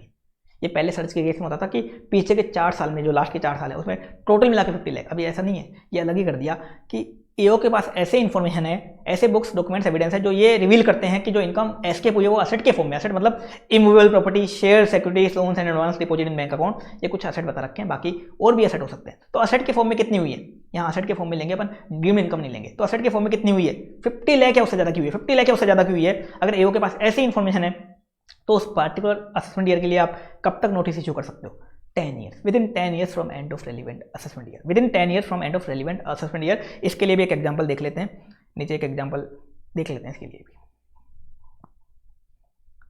एक केस देखते हैं, देखो आकाश ने विकास को लैंड सेल खरीदी 80 लाख की, और इस आकाश का कोई असेसमेंट नहीं हुआ था, उसने इस लैंड को दिखाया नहीं था, और 21-22 में एओ को इसके बारे में इन्फॉर्मेशन मिल गई, एओ को इसके बारे में इन्फॉर्मेशन मिल गई, रजिस्ट्रार की डिटेल चेक कर रहा था एओ, रजिस्ट्रार ने ये ट्रांजैक्शन रिपोर्ट कर रखा था, और ये आकाश पकड़ा गया। अब ये केस कब का था, प्रीवियस ईयर 14-15 का केस था, मतलब असेसमेंट ईयर है 15-16। अब देखो यहाँ पे इनकम जो एस्केप हुई है, एओ के पास जो इन्फॉर्मेशन है, कितनी इनकम एस्केप हुई है उस ईयर में, 14-15 में 80 लाख, 50 लाख है उससे ज़्यादा, उस पार्टिकुलर ईयर में कितनी है, देखो 80 लाख है, 50 लाख है उससे ज़्यादा है। तो इस केस को, इस ईयर के केस को के लिए नोटिस 147 में वाला अगर एओ असेसमेंट करना चाहता है कब तक इशू कर सकता है, 10 years from the end of relevant assessment year. Assessment year क्या है 15-16, तो इसका एंड कब होगा 31 मार्च 16, इसमें 10 ईयर्स जोड़ दो, 31 मार्च 26 तक, 31 मार्च 26 तक ये नोटिस इशू किया जा सकता है। कहाँ पे, अगर ऐसा कोई केस है तो इनकम एस्केप हुई है कितनी, 50 लाख या उससे ज़्यादा की उस पार्टिकुलर ईयर में, तो उस ईयर का जो असेसमेंट ईयर है उसके एंड से 10 ईयर तक नोटिस आप इशू कर सकते हो। अब जो टाइम लिमिट दे रखी है ना, कौन सी, 3 ईयर्स और 10 ईयर्स वाली, ये सर्च के केस में कुछ काम की नहीं है। क्योंकि देखो सर्च के केस में क्या होता है, सर्च के केस में क्या होगा, सर्च के केस में ये माना जाएगा, सर्च और सर्वे के केस में, कि जो डीम्ड इन्फॉर्मेशन है वो पीछे के 3 साल की है, डीम्ड इन्फॉर्मेशन पीछे के 3 साल की, और पीछे के 3 साल का केस ओपन हो जाता है, पीछे के 3 साल का नोटिस चला जाता है और पीछे के 3 साल का केस ओपन हो जाता है। तो टाइम लिमिट है ना, ये सर्च और सर्वे के केस में कुछ भी काम की नहीं, सर्च सर्वे के केस में ज़्यादा कुछ काम की नहीं। पीछे के 3 साल की ये मानी जाती है, डीम्ड इन्फॉर्मेशन मानी जाती है, पीछे के 3 साल की डीम्ड इन्फॉर्मेशन अपन मानते हैं। तो सर्च सर्वे के केस में टाइम लिमिट कुछ काम की नहीं है, लेकिन बाकी जो केस हो गए कि इनकम एस्केपिंग असेसमेंट या रीअसेसमेंट वगैरह वाले जो केस हो गए, अदर केस हो गए, उन सब में काम की है टाइम लिमिट। अब आगे बता रखा है, एओ को नोटिस इशू करने से पहले, 148 को नोटिस इशू करने से पहले एओ को परमिशन लेनी पड़ेगी, अपने पापा दादा की परमिशन लेनी पड़ेगी। अगर 3 ईयर्स वाला केस है तो अपने पापा की परमिशन लेनी है, 3 ईयर से ज़्यादा वाला केस है, 3 ईयर से ज़्यादा वाला केस है मतलब 10 ईयर वाला केस है, तो अपने दादा की परमिशन लेनी पड़ेगी। इसके बाद एओ को अपना असेसमेंट कब तक कंप्लीट करना पड़ेगा, एओ को जो टैक्स वगैरह निकालना है, इंटरेस्ट पेनल्टी वगैरह जो निकालनी है, एसएससी की इनकम निकालनी है, कब तक करना पड़ेगा, एओ को अपना ऑर्डर कब तक पास करना पड़ेगा, जिस ईयर में 148 का नोटिस सर्व हुआ, जिस ईयर में 148 का नोटिस सर्व हुआ था उस ईयर के एंड से, उस ईयर के एंड से 12 मंथ के अंदर अंदर, जिस ईयर में नोटिस सर्व हुआ 148 का, उस ईयर के एंड से 12 मंथ के अंदर अंदर एओ को ये सारे काम अपना असेसमेंट कंप्लीट करना पड़ जाएगा। ये था असेसमेंट कंप्लीट करने की टाइम लिमिट, और ये था 147 टू 149, काफ़ी इंपॉर्टेंट था इनकम एस्केपिंग असेसमेंट। इस चैप्टर में देखो क्वेश्चन आने का चांस होता है, एक क्वेश्चन आने का। पहले भी क्या होता था 80 टू 90% इसी सेक्शन से क्वेश्चन आता था, 147 टू 149 या तो या 153 पहले सर्च वाला होता था, अब तो सर्च भी इसमें इंक्लूड कर लिया। अब तो चांसेस यही है कि इसका क्वेश्चन आने का गारंटी, तो इसको अच्छे से कर लेना। इस चैप्टर का वेटेज ही वैसे 4 टू 5 मार्क्स रहता है, ज़्यादा से ज़्यादा कभी कभार आ जाए, गलती से आ जाए तो 8 मार्क्स तक भी आ सकता है, बाकी 4 टू 5 मार्क्स का वेटेज रहता है। तो 4 टू 5 मार्क्स में जो क्वेश्चन आ सकता है वो इसी का आएगा, 147 टू 149, इसको अच्छे से कर लेना। पहले तो एक अमेंड हो चुका, दूसरा पहले भी इसमें क्या था, इनकम एस्केपिंग असेसमेंट या सर्च असेसमेंट, उसी का क्वेश्चन आता था, बाकी तो कुछ आते ही नहीं थे, बाकी सब फालतू थे, बाकी आते ही नहीं थे। अब अपन देखते हैं time limit for completion of assessment. ये अपन ऑलरेडी देख चुके हैं, कहाँ दे रखी है टाइम लिमिट, सेक्शन 153 में बता रखी है। देखो 143 स्क्रूटनी और बेस्ट जजमेंट का टाइम लिमिट क्या है, with in 9 month from the end of relevant assessment year. जो भी रेलिवेंट असेसमेंट ईयर है उसके एंड से 9 मंथ के अंदर अंदर अपन को इनका असेसमेंट कंप्लीट करना पड़ेगा एओ को। दूसरा बता रखा है 147 का टाइम लिमिट क्या है, तो 147 का असेसमेंट का टाइम लिमिट बता रखा है within 12 month from end of financial year in which notice is serve under section 148। जिस ईयर में नोटिस सर्व हुआ 148 का, उस ईयर के एंड से 12 मंथ के अंदर अंदर एओ को अपना असेसमेंट कंप्लीट करना पड़ेगा। आगे बता रखा है, अगर मान लो एओ अपना केस टीपीओ को रेफर करते हैं, तो मान लो ट्रांसफर प्राइसिंग का केस है, और ट्रांसफर प्राइसिंग का केस क्या होता है, जनरली टीपीओ को रेफर हो जाता है, क्योंकि एओ क्या करता है, टीपीओ से आर्म्स लेंथ प्राइस कैलकुलेट करवाता है। तो एओ अपना केस ट्रांसफर प्राइसिंग वाला केस टीपीओ को रेफर कर रहा है आर्म्स लेंथ प्राइस कैलकुलेट करवाने के लिए। तो ऐसे केस में एओ को ऊपर वाले जो टाइम लिमिट दे रखे हैं इसमें 12 मंथ्स एक्स्ट्रा मिल जाएंगे। 9 मंथ वाला केस है तो एओ को मिलेंगे 21 मंथ्स, और 12 वाला केस है तो 24 मंथ्स एओ को मिल जाएंगे। ऐसे केस में 12 मंथ्स एक्स्ट्रा मिल जाएंगे अगर एओ अपना केस टीपीओ को रेफर करता है तो। आगे बता रखा है कुछ ऐसे केस दे रखे हैं, टोटल 6 केस दे रखे हैं जहां एओ का टाइम वेस्ट हो जाता है, एओ का टाइम बर्बाद हो जाता है। तो जितना टाइम एओ का वेस्ट हुआ या जितना टाइम एओ का बर्बाद हुआ उतना एओ को एक्स्ट्रा मिल जाता है। जैसे मान लो एओ ने स्पेशल ऑडिट करवाने की डायरेक्शन दी ड्यूरिंग असेसमेंट, और स्पेशल ऑडिट में 40 डेज वेस्ट हो गए, तो ऊपर मान लो 9 मंथ वाला केस था तो 9 मंथ 40 डेज एओ को मिल जाएंगे, 9 मंथ और 40 डेज मिल जाएंगे। 12 मंथ वाला केस था तो 12 मंथ 40 डेज एओ को मिल जाएंगे। अब कैसे कैसे मिलेंगे वो देख लो। पहला केस, मान लो कोई इंस्टीट्यूशन है सेक्शन 10 वाला जिसकी एओ स्क्रूटनी कर रहा है और उसने सेक्शन 10 का प्रोविजंस का कंट्रवेंशन किया है, तो अपने देखा था एओ उस इंस्टीट्यूशन को सेक्शन 10 की एग्जामिशन दिए बिना अपना ऑर्डर पास कर सकता है। तो ऐसे केस में देखो एओ का टाइम वेस्ट होता है। कैसे वेस्ट होता है, एओ गवर्नमेंट को इंटीमेट करता है और फिर उस इंस्टीट्यूशन की अप्रूवल विड्रॉ होती है, तो विड्रॉ होने में भी टाइम लगता है। तो मान लो जो टाइम लगा उसमें 2 मंथ्स वेस्ट हो गए एओ के, 2 मंथ्स वेस्ट हो गए, तो 2 मंथ्स एओ को एक्स्ट्रा मिल जाएंगे, 9 मंथ प्लस 2 मंथ्स, इस अकॉर्डिंग एओ को टाइम मिल जाएगा। दूसरा केस, एओ ने स्पेशल ऑडिट की डायरेक्शन दी तो जितना टाइम स्पेशल ऑडिट में वेस्ट हुआ उतना एओ को एक्स्ट्रा मिल जाएगा। तीसरा केस, एओ ने अपना केस वैल्यूएशन ऑफिसर को रेफर किया, कोई वैल्यू निकलवाना चाहा, तो वैल्यूएशन निकलवाने में जितने टाइम वेस्ट हुआ उतना टाइम एओ को एक्स्ट्रा मिल जाएगा। आगे बता रखा है, एसएससी ने एडवांस रूलिंग अथॉरिटी में या बोर्ड फॉर एडवांस रूलिंग में एप्लीकेशन करी, तो एडवांस रूलिंग आने वगैरह में जितना टाइम वेस्ट हुआ उतना एओ को एक्स्ट्रा मिल जाएगा। इसके बाद बता रखा है, एओ इंडिया के बाहर से कोई इन्फॉर्मेशन मंगा रहा है, सेक्शन 90 को फॉलो करके एओ इंडिया के बाहर से जो दूसरी कंट्री के इनकम टैक्स डिपार्टमेंट है उससे एसएससी के बारे में कोई इन्फॉर्मेशन मंगवा रहा है, तो उस इन्फॉर्मेशन आने में जितना टाइम वेस्ट हुआ उतना एओ को एक्स्ट्रा मिल जाएगा। इसके बाद बता रखा है, अगर असेसमेंट पे कोर्ट ने स्टे लगा दिया तो स्टे में जितना टाइम वेस्ट हुआ या स्टे का जितना पीरियड था उतना एओ को एक्स्ट्रा मिल जाएगा। तो जहाँ जहाँ एओ का टाइम वेस्ट होगा वहाँ एओ को एक्स्ट्रा टाइम मिल जाएगा। आगे था सेक्शन 154 रेक्टिफिकेशन ऑफ मिस्टेक। ये क्या बोलता है, डिपार्टमेंट वाले मतलब इनकम टैक्स अथॉरिटी, इसमें कौन कौन आ गया, एओ आ गया, एओ का पापा कमिश्नर आ गया, और एक एओ का पापा जिसको अलग से रूम में बैठा दिया अपन ने, सीआईटी अपील, वो आ गया। तो डिपार्टमेंट वाले कोई भी ऐसी मिस्टेक है जो एपरेंट ऑन रिकॉर्ड है, डिपार्टमेंट वाले चाहे तो कोई भी ऐसी मिस्टेक जो एपरेंट ऑन रिकॉर्ड है, एपरेंट ऑन रिकॉर्ड मतलब जो साफ साफ पता चल रहा है कि मिस्टेक है, तो ऐसी मिस्टेक को रेक्टिफाई करके अपने ऑर्डर को अमेंड कर सकते हैं। डिपार्टमेंट वालों से अपने ऑर्डर में कोई ऐसी मिस्टेक हो गई जो क्या है, एपरेंट ऑन रिकॉर्ड है, तो वो उस मिस्टेक को रेक्टिफाई करके अपने ऑर्डर को क्या कर सकते हैं, अमेंड कर सकते हैं। मान लो एओ ने ऑर्डर पास किया था 143 में या 144 में या 147 में, और उसने कोई ऐसी मिस्टेक कर दी जो कैसी है, एपरेंट ऑन रिकॉर्ड है, तो एओ क्या कर सकता है, उस मिस्टेक को रेक्टिफाई करके अपने ऑर्डर को अमेंड कर सकता है। एपरेंट ऑन रिकॉर्ड मतलब एओ ने जब एसएससी की स्क्रूटनी करी तो एक एग्रीकल्चर लैंड एसएससी ने सेल करी थी, एओ ने उसको गलती से क्या कर लिया, अर्बन एग्रीकल्चर लैंड मान लिया, जबकि साफ साफ पता चल रहा था कि वो तो क्या है, रूरल एग्रीकल्चर लैंड है। वो आउटसाइड 8 किलोमीटर थी, मान लो सिटी के आउटसाइड 8 किलोमीटर थी, तो वो साफ साफ क्या थी, रूरल एग्रीकल्चर लैंड थी। एओ ने गलती से उसको अर्बन मान लिया, तो साफ पता चल रहा है ये तो रूरल है। एओ ने उसको अर्बन मान के कैपिटल गेन निकाल दिया। तो ऐसे मिस्टेक को क्या किया जा सकता है, रेक्टिफाई किया जा सकता है। ऐसे ही मान लो एओ ने क्या किया, एसएससी की 5 लाख की डिविडेंड की इनकम थी, 5 लाख की या 50,000 की एसएससी की डिविडेंड की इनकम थी, 50,000 की। एओ ने गलती से उसको 5 लाख लिख दिया अपने ऑर्डर में, या एओ ने गलती से 50,000 को 5,000 लिख दिया, ऐसा भी हो सकता है, कम लिख दिया या ज़्यादा लिख दिया। तो ऐसे मिस्टेक को क्या किया जा सकता है, रेक्टिफाई किया जा सकता है। जो साफ पता चल रहा है कि तो मिस्टेक हो गई, तो उस मिस्टेक को रेक्टिफाई करके डिपार्टमेंट वाले अपने ऑर्डर को अमेंड कर सकते हैं। इसके अलावा एसएससी के पास एक इंटीमेशन भी आता है 143(1) का, या टीडीएस टीसीएस का इंटीमेशन आता है, ये ऑनलाइन आता है इंटीमेशन कंप्यूटर के थ्रू। तो एसएससी से खुश नहीं है, इसमें कोई ऐसी मिस्टेक हो गई, मान लो कोई ऐसी मिस्टेक हो गई जो साफ पता चल रहा है कोई मिस्टेक है, कंप्यूटर में कोई मिस्टेक हो गई, तो उसको भी रेक्टिफाई किया जा सकता है। अब रेक्टिफिकेशन डिपार्टमेंट वाले खुद के मोशन पे भी कर सकते हैं, मतलब खुद भी कर सकते हैं अगर खुद को उनको मिस्टेक पता चलती है तो, या एसएससी के एप्लीकेशन पे भी कर सकते हैं। अगर एसएससी एप्लीकेशन करता है तो एसएससी की कोई फीस नहीं लगेगी, कोई फॉर्म भी नहीं है रेक्टिफिकेशन का, एसएससी को बस नॉर्मल एप्लीकेशन करनी है।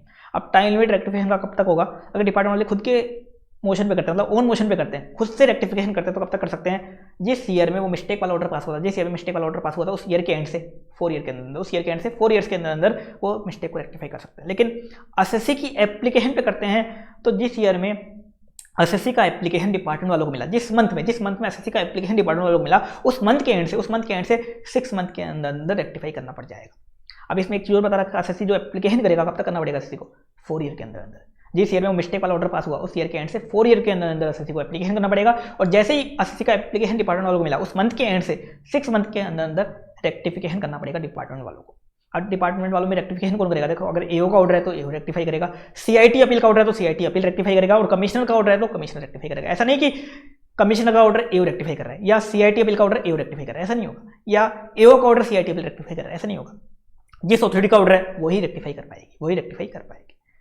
अब मान लो एक स्पेशल चीज हो रही है इसमें, डॉक्ट्राइन ऑफ पार्शियल मर्जर का सिद्धांत। ये क्या बोलता है, मान लो जो एओ का मिस्टेक वाला ऑर्डर था वो अपील में डिसाइड हो चुका था, अपील या रिवीजन में डिसाइड हो चुका था। एक रिवीजन का कंसेप्ट और आएगा अपना, वो देखेंगे बाद में। तो अपील या रिवीजन में सीआईटी अपील के पास या आईडीटी वगैरह के पास अपील या रिवीजन में डिसाइड हो चुका था, और उसमें एक मिस्टेक थी। अब मान लो उस ऑर्डर में 5 मैटर थे, एओ के उस ऑर्डर में 5 मैटर थे। एक इंटरेस्ट की इनकम का मैटर था, एक डिविडेंड की इनकम का मैटर था, एक लॉटरी की इनकम का मैटर था, मान लो एक एग्रीकल्चर लैंड का मैटर था, एक हाउस प्रॉपर्टी का मैटर था, ऐसा मान लो। तो उसमें से जो मैटर अपील में डिसाइड हो चुके, अपील या रिवीजन में डिसाइड हो चुके, उनके लिए तो रेक्टिफिकेशन अब पॉसिबल नहीं है, उनका तो रेक्टिफिकेशन नहीं हो सकता। मान लो उन 5 मैटर में जो 3 मैटर थे वो अपील में डिसाइड हो चुके, एसएससी उनके लिए अपील में चला गया था, तो जो अपील में चला गया जिन मैटर के लिए, उनके लिए तो रिवीजन पॉसिबल नहीं है। क्या बोलते हैं, रेक्टिफिकेशन पॉसिबल नहीं। लेकिन जो अदर मैटर बच गए, जैसे मान लो एसएससी एग्रीकल्चर लैंड के लिए और जो हाउस प्रॉपर्टी वाला इशू था उसके लिए अपील में नहीं गया था, वो अपील में डिसाइड नहीं हुए, तो उन मैटर का क्या है, उन मैटर का रेक्टिफिकेशन पॉसिबल। उन मैटर में अगर कुछ मिस्टेक है पेरेंटल रिकॉर्ड तो उन मैटर का रेक्टिफिकेशन पॉसिबल। ये बोलते हैं, इसको अपन बोलते हैं पार्शियल मर्जर का सिद्धांत, डॉक्ट्राइन ऑफ पार्शियल मर्जर।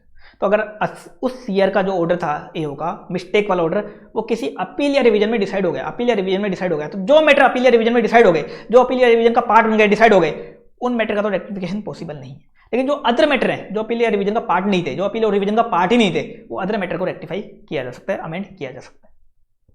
ये था डॉक्ट्राइन ऑफ पार्शियल मर्जर। आगे डिमांड नोटिस, ये क्या है, सेक्शन 156। एओ ने एसएससी का असेसमेंट कर लिया, स्क्रूटनी कर दी, चेकिंग कर दी, 143 कर दिया, 144 कर दिया या 147 कर दिया। अब एसएससी का कोई टैक्स बनता है, टैक्स पेबल बनता है, इंटरेस्ट पेनल्टी वगैरह बनता है, तो ऐसे केस में टैक्स इंटरेस्ट पेनल्टी वसूलने के लिए एओ एसएससी को ये नहीं बोलेगा कि तू मेरे अकाउंट में जमा करवा दे, ऐसा नहीं होगा। एओ क्या करेगा, एसएससी को डिमांड नोटिस सर्व करेगा। क्या भेजेगा, डिमांड नोटिस भेजेगा। डिमांड नोटिस भेजना कंपलसरी है, अगर डिमांड नोटिस नहीं भेजता एओ, पूरी प्रोसीडिंग क्या हो जाएंगी, इनवैलिड हो जाएंगी। डिमांड नोटिस भेजना कंपलसरी है। डिमांड नोटिस भेज के बता देगा कि एसएससी आपका इतना टैक्स बन रहा है, इतना इंटरेस्ट, इतना पेनल्टी वगैरह बन रहा है, ये आप जमा करवा दो। डिमांड नोटिस भेजेगा, और डिमांड नोटिस भेज के एओ एसएससी से 30 डेज के अंदर टैक्स मांगेगा। 30 डेज के अंदर टैक्स मांगेगा, जो अपन ने वहाँ पढ़ा था, कहाँ, टीडीएस वाला जो चैप्टर था ना, रिकवरी, उसमें रिकवरी में पढ़ा था। 30 डेज में भी मान लो एसएससी जमा नहीं करवाता, कोई एकदम निकम्मा एसएससी है, 30 डेज में जमा नहीं करवाता, एओ क्या कर सकता है, उसके ऊपर पेनल्टी ठोक सकता है। कितनी पेनल्टी, जितना भी उसका टैक्स वगैरह बकाया है उतने अमाउंट की पेनल्टी, सेक्शन 221 की पेनल्टी ठोक सकता है। उसके बाद जमा नहीं करवाता तो क्या होता है, उसके बाद टैक्स रिकवरी ऑफिसर को डिपार्टमेंट वाले अपॉइंट करते हैं। एओ किसको भेजता है, जो हट्टा कट्टा आदमी होता है, टीआरओ, टैक्स रिकवरी ऑफिसर, वो एसएससी के पास जाके एसएससी की प्रॉपर्टीज वगैरह को अटैच करके सेल करने लग जाता है और टैक्स की रिकवरी करता है। ये था डिमांड नोटिस, सेक्शन 156। आगे देखो section 292 BB, notice of AO deemed to be valid in certain case. ये सेक्शन 292 बीबी है, ये डिपार्टमेंट वालों को बचाता है। सेक्शन डिपार्टमेंट वालों को प्रोटेक्ट करता है। कैसे प्रोटेक्ट करता है, मान लो आपने देखा था स्क्रूटनी के केस, देखो नोटिस भेजना पड़ता है। 144 करने के लिए भी आपको शो कॉज नोटिस भेजना पड़ता है, और 147 करने के लिए भी अपन को 148 का नोटिस भेजना पड़ता है। पढ़ा था अपन ने, सब केस में नोटिस जाता है पहले एसएससी के पास, सब केस में एसएससी को नोटिस भेजना पड़ता है। अब मान लो उसमें टाइम लिमिट भी दे रखा है अपन को, नोटिस इशू करने का, नोटिस सर्व करने का टाइम लिमिट भी दे रखा है। अब मान लो एओ क्या करता है, नोटिस टाइम लिमिट के बाद सर्व करता है, या नोटिस सर्व करने में कुछ दिक्कतें कर देता है, कुछ मतलब गलत नोटिस सर्व कर देता है, या इम्प्रॉपर मैनर में सर्व करता है, इम्प्रॉपर मैनर में सर्व करता है। अब उसके बाद क्या करता है, एसएससी बेचारा जो है, एसएससी एक बावला एसएससी है, उसको ज़्यादा ज्ञान नहीं है इनकम टैक्स का, तो एसएससी एओ को कोऑपरेट कर देता है। एसएससी क्या करता है, एओ को कोऑपरेट कर देता है, और जो प्रोसीडिंग चल रही है उसमें पार्टिसिपेट कर लेता है, और एसएससी का असेसमेंट भी एओ कंप्लीट कर देता है, एसएससी का असेसमेंट भी एओ कंप्लीट कर देता है। अब इसके बाद वो जो इनवैलिड नोटिस था वो भी वैलिड बन जाएगा। अब एसएससी ये नहीं बोल सकता कि उसको जो नोटिस था वो टाइम पे नहीं मिला था, या नोटिस में कुछ खामियां थी, अब ऐसा नहीं बोल सकता एसएससी असेसमेंट कंप्लीट होने के बाद। इस तरह से ये जो सेक्शन है डिपार्टमेंट वालों को प्रोटेक्ट करता है। कैसे प्रोटेक्ट करता है, एओ ने नोटिस टाइम के बाद भेजा, जो टाइम था, टाइम लिमिट एक्सपायर हो गया उसके बाद भेजा एओ ने, या एओ ने नोटिस इम्प्रॉपर मैनर में भेजा, लेकिन बेचारा एसएससी जो था बावला एसएससी था, उसने डिपार्टमेंट वालों के साथ कोऑपरेट कर दिया, और क्या हुआ, डिपार्टमेंट वालों के साथ कोऑपरेट कर दिया, और एसएससी का असेसमेंट भी डिपार्टमेंट वालों ने क्या कर दिया, कंप्लीट कर दिया।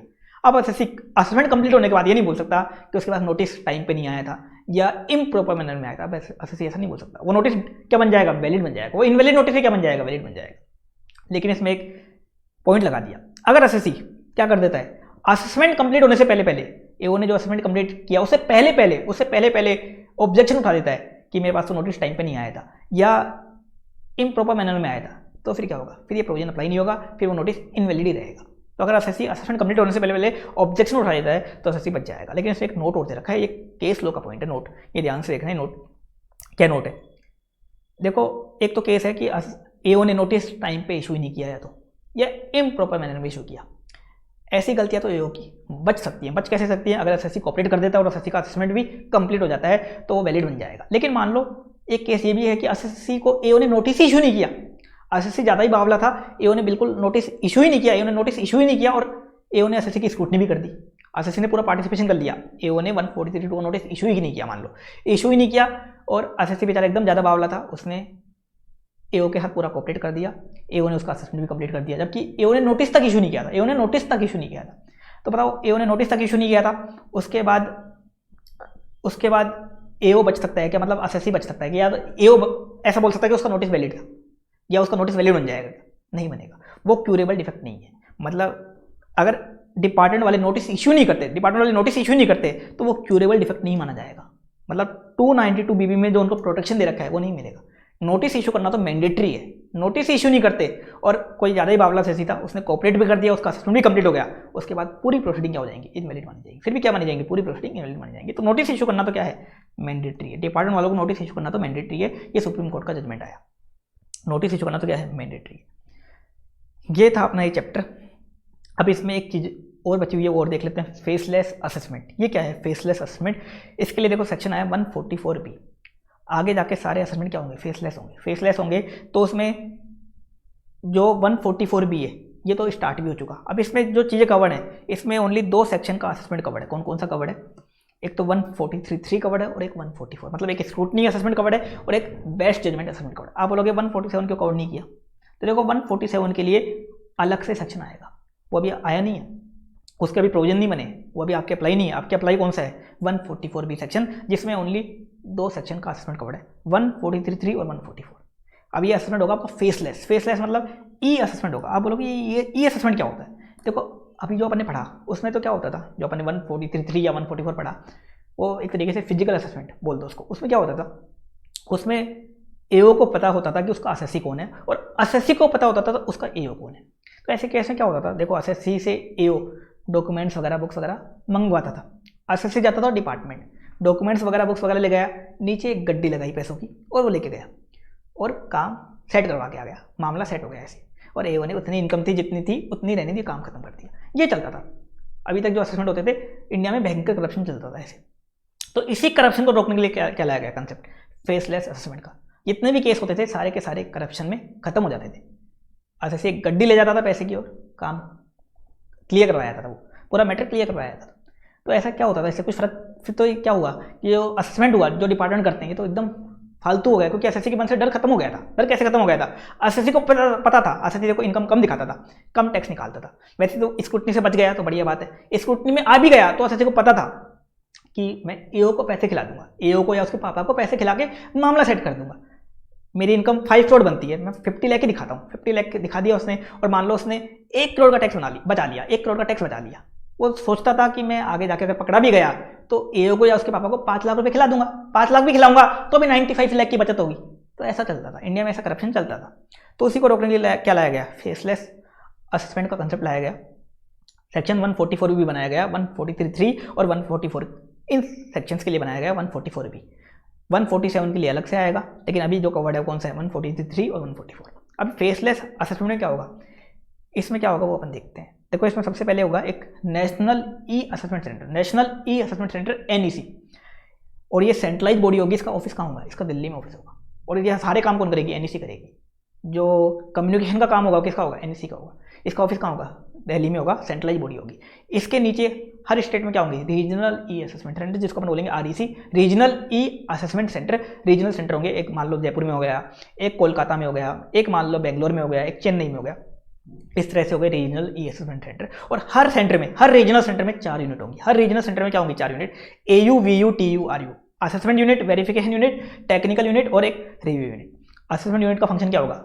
असेसमेंट करने का। असेसमेंट करने का फंक्शन होगा। जो काम एओ करता था वो कौन करेगी? एयू करेगी। वेरिफिकेशन यूनिट क्या करेगी? वेरीफाई करेगी, क्रॉस वेरीफाई करना, बुक्स की चेकिंग करना, रीवेरिफिकेशन करना, ये सारा काम कौन करेगी? वीयू करेगी। ये एक तरीके से एयू की हेल्प करेगी। टेक्निकल यूनिट का काम क्या होगा? टेक्निकल यूनिट का टेक्निकल असिस्टेंस देने का होगा। मान लो एयू को किसी प्रोविजन में समझने में दिक्कत आ रही है, टीयू उसको समझाएगी। या मान लो एयू को आर्म्स लेंथ प्राइस कैलकुलेट करवानी है, पहले एयू कैसे निकलवाता था? टीपीओ से। अब इसमें क्या होगा? टेक्निकल यूनिट निकाल के देगी। रिव्यू यूनिट क्या करेगी? एयू बनाएगा यहाँ पे ड्राफ्ट ऑर्डर, उस ड्राफ्ट ऑर्डर का रिव्यू यूनिट क्या करेगी? रिव्यू करेगी। यहाँ फाइनल ऑर्डर नहीं बनता, पहले ड्राफ्ट ऑर्डर बनता है, उसका रिव्यू कौन करेगी? रिव्यू यूनिट यहाँ रिव्यू करेगी। तो इस तरह से हर सेंटर में क्या होंगी? यहाँ 4 यूनिट होंगी, 4 यूनिट होंगी, एयू, वीयू, टीयू, आरयू। अब यहाँ पे प्रोसीजर क्या होगा? असेसमेंट का प्रोसीजर क्या होगा वो देखो। यहाँ देखो, अगर 143.3 स्क्रूटनी का केस है या मैंने बोला बेस्ट जजमेंट असेसमेंट, 2 केस यहाँ कवर्ड है। तो देखो 143.3 स्क्रूटनी करने के लिए क्या करना पड़ता है? वहाँ क्या करना पड़ता है? एओ को नोटिस सर्व करना पड़ता है 143.2 वाला, 143.2 वाला नोटिस सर्व करना पड़ता है जिस ईयर में रिटर्न फाइल करी उस ईयर के एंड से 3 मंथ के अंदर या रेलिवेंट असेसमेंट ईयर के एंड से 3 मंथ के अंदर नोटिस भेजना पड़ता है। तो देखो यहाँ नोटिस एओ नहीं भेजेगा, यहाँ नोटिस कौन भेजेगी? जो सेंट्रलाइज बॉडी है ना दिल्ली में जिसका ऑफिस है, एनईसी, एनईसी एसएससी को नोटिस भेजेगी अगर स्क्रूटनी वाला केस है तो। लेकिन अगर मान लो बेस्ट जजमेंट असेसमेंट का केस है, अगर एसएससी कुछ चीज़ों को कंप्लाई नहीं कर रहा तो बेस्ट जजमेंट असेसमेंट एसएससी का होगा। तो ऐसे केस में एसएससी को इंटीमेट कौन करेगी? यहाँ पे एओ नहीं करेगा, एनईसी करेगी। एनईसी बोलेगी हम आपका बेस्ट जजमेंट असेसमेंट करने जा रहे हैं, तो यहाँ पे एनईसी बताएगी एसएससी को और एनईसी नोटिस भेजेगी।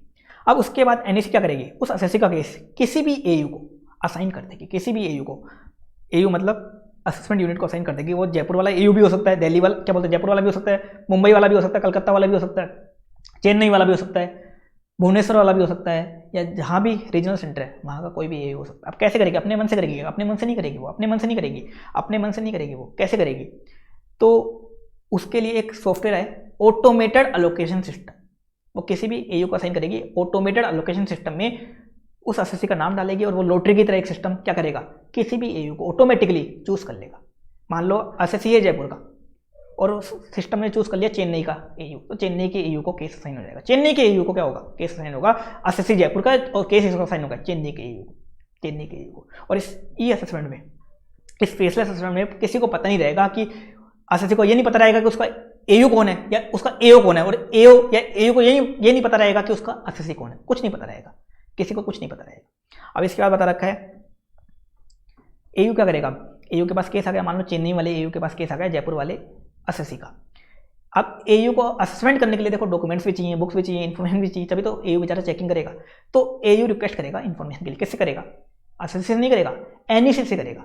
जो सेंट्रलाइज बॉडी है ना दिल्ली वाली, उससे रिक्वेस्ट करेगा कि उसको ये डॉक्यूमेंट्स, ये बुक चाहिए, या तो एसएससी से चाहिए या एसएससी के किसी अदर पर्सन से चाहिए।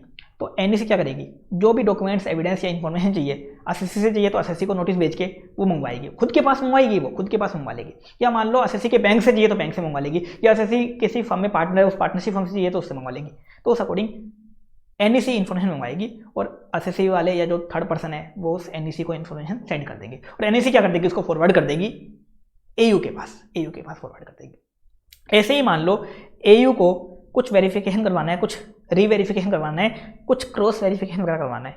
तो चेन्नई वाला एयू मान लो है, उसको एसएससी के रिगार्डिंग कुछ वेरिफिकेशन वगैरह करवाना है, कुछ क्रॉस वेरिफिकेशन करवाना है, तो वो चेन्नई वाला एयू उठ के ऐसे जा सकता है क्या?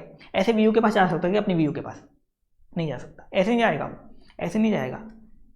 उसको एनईसी को बोलना पड़ेगा, उस एयू को क्या करना पड़ेगा? एनईसी को बोलना पड़ेगा कि देखो मेरे को कुछ इंक्वायरी करवानी है, कुछ वेरिफिकेशन करवाना है, आप मुझे किसी व्यू से फायदा दिलवा दो, किसी व्यू से हेल्प दिलवा दो। अब एनईसी क्या करेगी? एनईसी क्या करेगी? उसी ऑटोमेटेड सिस्टम के थ्रू, उस सॉफ्टवेयर के थ्रू किसी भी व्यू को उस एयू का केस असाइन कर देगी। किसी भी व्यू को, चाहे चेन्नई वाला व्यू हो, चाहे जयपुर का व्यू हो, चाहे कोलकाता का व्यू हो, चाहे बेंगलोर का व्यू हो, चाहे मुंबई का व्यू हो, किसी को भी कर सकती है सॉफ्टवेयर के थ्रू, सॉफ्टवेयर के थ्रू करेगी। और फिर वो व्यू जिसको उसने असाइन किया वो एयू की हेल्प करेगा, एयू खुद से नहीं जाएगा। इसके बाद रखा है एयू को मान लो कोई टेक्निकल असिस्टेंस चाहिए, तो एयू रिक्वेस्ट करेगा एनईसी से, एनईसी उस सॉफ्टवेयर के थ्रू किसी भी टीयू को एयू का केस असाइन कर देगी और वो टीयू फिर एयू की हेल्प करेगा, टेक्निकल असिस्टेंस देगा। इस अकॉर्डिंग यहाँ काम होगा। मतलब यहाँ सारा काम किसके थ्रू होगा? बीच में बिचौलिया कौन आ गया? यहाँ पे एनईसी आ गया, एनईसी यहाँ बिचौलिया आ गया और उससे रिक्वेस्ट करनी पड़ेगी, उससे एयू को रिक्वेस्ट करनी पड़ेगी। अब उसके बाद बता रखा है एयू ने डॉक्यूमेंट्स वगैरह देखे, बुक्स देख लिए, सब चीज़ें देख ली, टेक्निकल असिस्टेंस ले लिया, वेरिफिकेशन वगैरह करवा लिया। उसके बाद उन एविडेंस के बेस पे एयू अपना ड्राफ्ट ऑर्डर बनाएगा, ड्राफ्ट असेसमेंट ऑर्डर बनाएगा, या तो 143 का बनाएगा या 144 का ड्राफ्ट बनाएगा। पहले क्या बनाएगा? ड्राफ्ट ऑर्डर, और ड्राफ्ट ऑर्डर को एनईसी को भेज देगा, एनईसी को भेज देगा। उसके बाद अगर मान लो ड्राफ्ट ऑर्डर में एयू ने एसएससी की इनकम बढ़ा दी, एसएससी ने इनकम बताई थी 50 लाख की, एयू ने कर दी उसको 70 लाख कर दी। मतलब ड्राफ्ट ऑर्डर में जो वेरिएशन है वो एसएससी के लिए हार्मफुल है, तो एनईसी क्या करेगी? एक बार एसएससी को अपॉर्चुनिटी ऑफ बीइंग कर देगी, एसएससी को अपॉर्चुनिटी ऑफ बीइंग कर देगी, बोलेगी देखो हमारे एयू ने आपकी इनकम 50 से 70 लाख कर दी, आपको कुछ कहना है? एक और अपॉर्चुनिटी ऑफ बीइंग कर देगी। मान लो एयू ने इनकम कम कर दी या उतनी रहने दी तो कुछ नहीं करेगी। एयू ने इनकम बढ़ा दी तो अपॉर्चुनिटी ऑफ बीइंग कर देगी, अपॉर्चुनिटी ऑफ बीइंग कर देगी। इसके अलावा एनईसी चाहे तो किसी भी आरयू से, आरयू है रिव्यू यूनिट, किसी भी आरयू से उस एयू के ड्राफ्ट ऑर्डर को रिव्यू करवा सकती है। किसके थ्रू? ऑटोमेटेड सॉफ्टवेयर के थ्रू। अपने मन से नहीं करा सकती, सॉफ्टवेयर में डालेगी उस केस को और ऑटोमेटिकली वो सॉफ्टवेयर जिस आरयू को चूज करेगा उस आरयू से उस ऑर्डर को रिव्यू करवा सकती है। एनईसी को लगता है कि एयू ने ठीक से काम नहीं किया तो उसको रिव्यू भी करवा सकती है उस ऑर्डर को। उसके बाद एनईसी उस ड्राफ्ट ऑर्डर को फाइनलाइज करेगी, एयू फाइनलाइज नहीं करेगा, यहाँ पे एनईसी फाइनलाइज करेगी। एनईसी अपना साइन मार के उसको फाइनलाइज कर देगी और उसकी कॉपी, उस ऑर्डर की कॉपी एसएससी को भेज देगी और एसएससी को बता देगी आपका इतना डिमांड बन रहा है या इतनी रिफंड बन रही है, उस एसएससी को बता देगी। ये यहाँ पे प्रोसेस होगा। अब आप बोलोगे यहाँ पे ये मशीनें करेंगी, क्या होगा यहाँ पे? मतलब ऑफिसर कौन होंगे? देखो ऑफिसर कौन होंगे? जो सबसे बड़ी सेंट्रलाइज बॉडी है एनईसी, यहाँ तो एओ के दादा बैठेंगे, एओ के दादा थे ना जो पीसीसीआईटी या पीसीआईटी या पीडीजीआईटी डीजीआईटी वगैरह वो बैठेंगे। यहाँ एओ के पापा बैठेंगे, पापा पीसीआईटी सीआईटी वगैरह ये पापा बैठ जाएंगे। और एयू वीयू टीयू आरयू इन 4 यूनिट में कौन होंगे? Assessing officer. काफ़ी सारे थे ना अपने, additional, joint, assistant, deputy, income tax officer, वो सारे यहाँ बैठेंगे। इनके अलावा उनके जो असिस्टेंट्स है, असिस्टेंट कौन थे? वो इनकम टैक्स इंस्पेक्टर वगैरह जो लेबरिंग का काम करेंगे वो भी उनके साथ बैठेंगे, वो इनमें बैठेंगे, वो इन चारों में बैठेंगे। दादा बैठेंगे एनईसी में, पापा बैठेंगे आरईसी में, और जो असेसिंग ऑफिसर्स हैं और उनके जो एम्प्लॉइज हैं वो इन 4 यूनिट में बैठे रहेंगे। और इस तरह से यहाँ काम होगा, इस तरह से यहाँ काम होगा। अब इसमें कुछ अदर पॉइंट और दे रखे हैं कि यहाँ जो भी कम्युनिकेशन होगा एनईसी में, आरईसी में, एयू वी टीयू आरयू में या एसएससी में या किसी दूसरे पर्सन में, सबका सब इलेक्ट्रॉनिक मोड में होगा। सबका सब कम्युनिकेशन कैसे होगा? इलेक्ट्रॉनिक मोड में होगा। जो भी डॉक्यूमेंट्स वगैरह मंगवाए जाएंगे सबके सब इलेक्ट्रॉनिक मोड में मेल के थ्रू मंगवा लिए जाएंगे। आगे बता रखा है पहले क्या होता था, देखो पहले जो फिजिकल असेसमेंट होता था ना उसमें पर्सनल हियरिंग भी अलाउड हो जाती थी। पर्सनल हियरिंग मतलब मान लो एओ को एसएससी के कुछ ट्रांजैक्शन समझ में नहीं आ रहे तो एसएससी क्या करता था? डिपार्टमेंट में जाके एओ को बोल के, मुंह से बोल के वो ट्रांजैक्शन समझा देता था। अब इस फेसलेस असेसमेंट में पर्सनल हियरिंग अलाउड नहीं है। लेकिन मान लो एसएससी का केस कॉम्प्लिकेटेड है, एयू को कुछ ट्रांजैक्शन समझ में नहीं आ रहे, तो एनईसी चाहे तो पर्सनल हियरिंग अलाउ कर सकती है। ऐसा नहीं कि एसएससी को बुला लेगी, एनईसी के अंदर बुला लेगी, या एनईसी क्या करेगी एसएससी को एयू का पता देगी, ऐसा कुछ नहीं होगा। कैसे अलाउ कर सकती है? Only video conferencing, video conferencing के थ्रू अलाउ कर सकती है। वीडियो में बात करवा देगी और वीडियो की भी क्या होगी? रिकॉर्डिंग होगी। ऐसा नहीं कि वहाँ एसएससी एयू आपस में नंबर एक्सचेंज कर लेंगे कि चलो बाद में सेट कर लेंगे मामला, ऐसा नहीं हो सकता। उस वीडियो की भी क्या होगी? रिकॉर्डिंग होगी। वीडियो कॉन्फ्रेंसिंग के थ्रू पर्सनल हियरिंग यहाँ अलाउड की जा सकती है। आगे बता रखा है मान लो एसएससी का केस ज़्यादा ही कॉम्प्लिकेटेड है, एयू के बस की बात नहीं है, असेसमेंट यूनिट के बस की बात नहीं है कि उस केस को सोल्व किया जा सके या उस केस में ठीक से इनकम वगैरह निकाली जा सके, बिल्कुल ज़्यादा कॉम्प्लिकेशन है एसएससी के केस में, तो एनईसी उस केस को किसी भी स्टेज पे जो एसएससी का जुडिशनल एओ, एसएससी का जो जुडिशनल एओ, मान लो एसएससी जयपुर का है तो जयपुर के एओ को उस केस को ट्रांसफर कर देगी और उस केस का फिर क्या होगा? जो नॉर्मल तरीके से असेसमेंट होता है ना, फिजिकल असेसमेंट, वैसा असेसमेंट फिर उसका होगा। अगर इतना ज़्यादा कॉम्प्लिकेशन है तो फिर एनएसी उस केस को जुरिस्डिक्शनल ए को ट्रांसफर कर देगी, उसका फिर नॉर्मल असेसमेंट होगा, ये यहाँ बता रखा है। अब आप बोलोगे इससे करप्शन रुक जाएगा क्या? देखो कुछ हद तक रुक जाएगा, बाकी पूरा तो रुकेगा नहीं। इंडिया के लोग काफ़ी जुगाड़ू होते हैं, आपको पता है, वो कुछ ना कुछ जुगाड़ ढूंढ लेते हैं। तो चाहे कुछ भी आ जाए, इंडिया में करप्शन रुकना काफ़ी मुश्किल है, तो कुछ हद तक रुक जाएगा। मोदी जी इसको लेके आए थे ताकि करप्शन बिल्कुल रुक जाए, लेकिन बिल्कुल तो रुकेगा नहीं, लेकिन कुछ हद तक कम हो सकता है। पहले तो देखो लगभग 95% केस में करप्शन होता था, 95% केस गड्डियों से क्लियर होते थे, लेकिन अब रुक जाएगा, कुछ हद तक रुक जाएगा, लेकिन फिर भी चलेगा। फिर भी देखो सेटिंग वगैरह आजकल हो जाती है, कहीं ना कहीं से इंडिया वाले लोग, जो इंडिया के क्लाइंट्स होते हैं या इंडिया के जो एसएससी हैं, वो जुगाड़ ढूंढ ही लेते हैं, उनको पैसा बचाने के लिए कुछ ना कुछ जुगाड़ ढूंढ ही लेते हैं। ये था अपना केस और ये था अपना पूरा चैप्टर। मैंने पूरा डिटेल में आपको चैप्टर करवा दिया। इसमें कुछ चीज़ें और बता रखी हैं कि आगे जाके सर्च वाले केस, सर्वे वाले केस, और भी काफ़ी सारे केस है ना, ये 147 का केस या रेक्टिफिकेशन वगैरह के केस, ये सारे भी क्या होंगे, आगे जाके फेसलेस हो जाएंगे, आगे जाके फेसलेस हो जाएंगे। उनके प्रोविजन नहीं आए, उनके बारे में बस बता दिया गया कि आगे जाके फेसलेस हो जाएंगे, अभी प्रोविजन नहीं आए। अभी खाली प्रोविजन किसका है? फेसलेस का। 143.3 और 144 यही आपके लिए एप्लीकेबल है। अगर आप मॉड्यूल में भी देखोगे खाली यही आपको मिलेगा, यही आपको मिलेगा। और इस फेसलेस असेसमेंट का कभी क्वेश्चन भी आएगा ना, थियरी क्वेश्चन आएगा, कुछ में प्रैक्टिकल नहीं है। कंसेप्ट तो वही है, प्रोविजन वगैरह तो वही है कि नोटिस भेजना पड़ता है, नोटिस सर्व करना पड़ता है, एविडेंस वगैरह चेक करते हैं, बस यहाँ पे क्या है, फेसलेस में सारा काम फेसलेस होगा। पता नहीं रहेगा एयू को कि उसका एसएससी कौन है, और एसएससी को पता नहीं रहेगा कि उसका एयू कौन है, बस इतना सा फर्क है। बाकी कुछ स्पेशल इसमें चीज़ नहीं है। इसमें एनईसी आरईसी और बना दी बीच में, और कुछ भी नहीं है इसमें स्पेशल। ये चैप्टर था, चैप्टर का वेटेज कम है, कंटेंट काफ़ी ज़्यादा है, लेकिन इंपॉर्टेंट जो इसमें मैं फिर से बताता हूँ 147 to 149, 18 to 90% पहले भी वो आता था, और अब तो उसकी ज़्यादा चांस उसके आने के, तो वो आप अच्छे से कर लेना। 147 to 149 वो आप अच्छे से कर लेना, और एक वो भी देख लेना कि किन किन लोगों को कंपलसरी रिटर्न फाइल करनी पड़ती है। बस ये एक दो टॉपिक है इस चैप्टर में जो काम के हैं। बाकी जो टॉपिक है इनके क्वेश्चन नेग्लिजिबल होते हैं कि कभी आ जाए, कभी 8-10 सालों में या 15-20 सालों में एक आध बार आ सकता है, बाकी कोई चांस होते नहीं है। लेकिन एक बार आप फिर भी इसको रिवाइज कर लेना, 2-3 बार इसको देख लेना, क्योंकि इसमें पूरा थियरी है। सीए इंटर में आपके था नहीं, 2-3 बार इसको सुनोगे तो आपके दिमाग में फिट हो जाएगा, अच्छे से फिट हो जाएगा। बाकी कोई डाउट आए तो आप मुझसे पूछ लेना। तो आज के लिए इतना ही है। Thank you so much.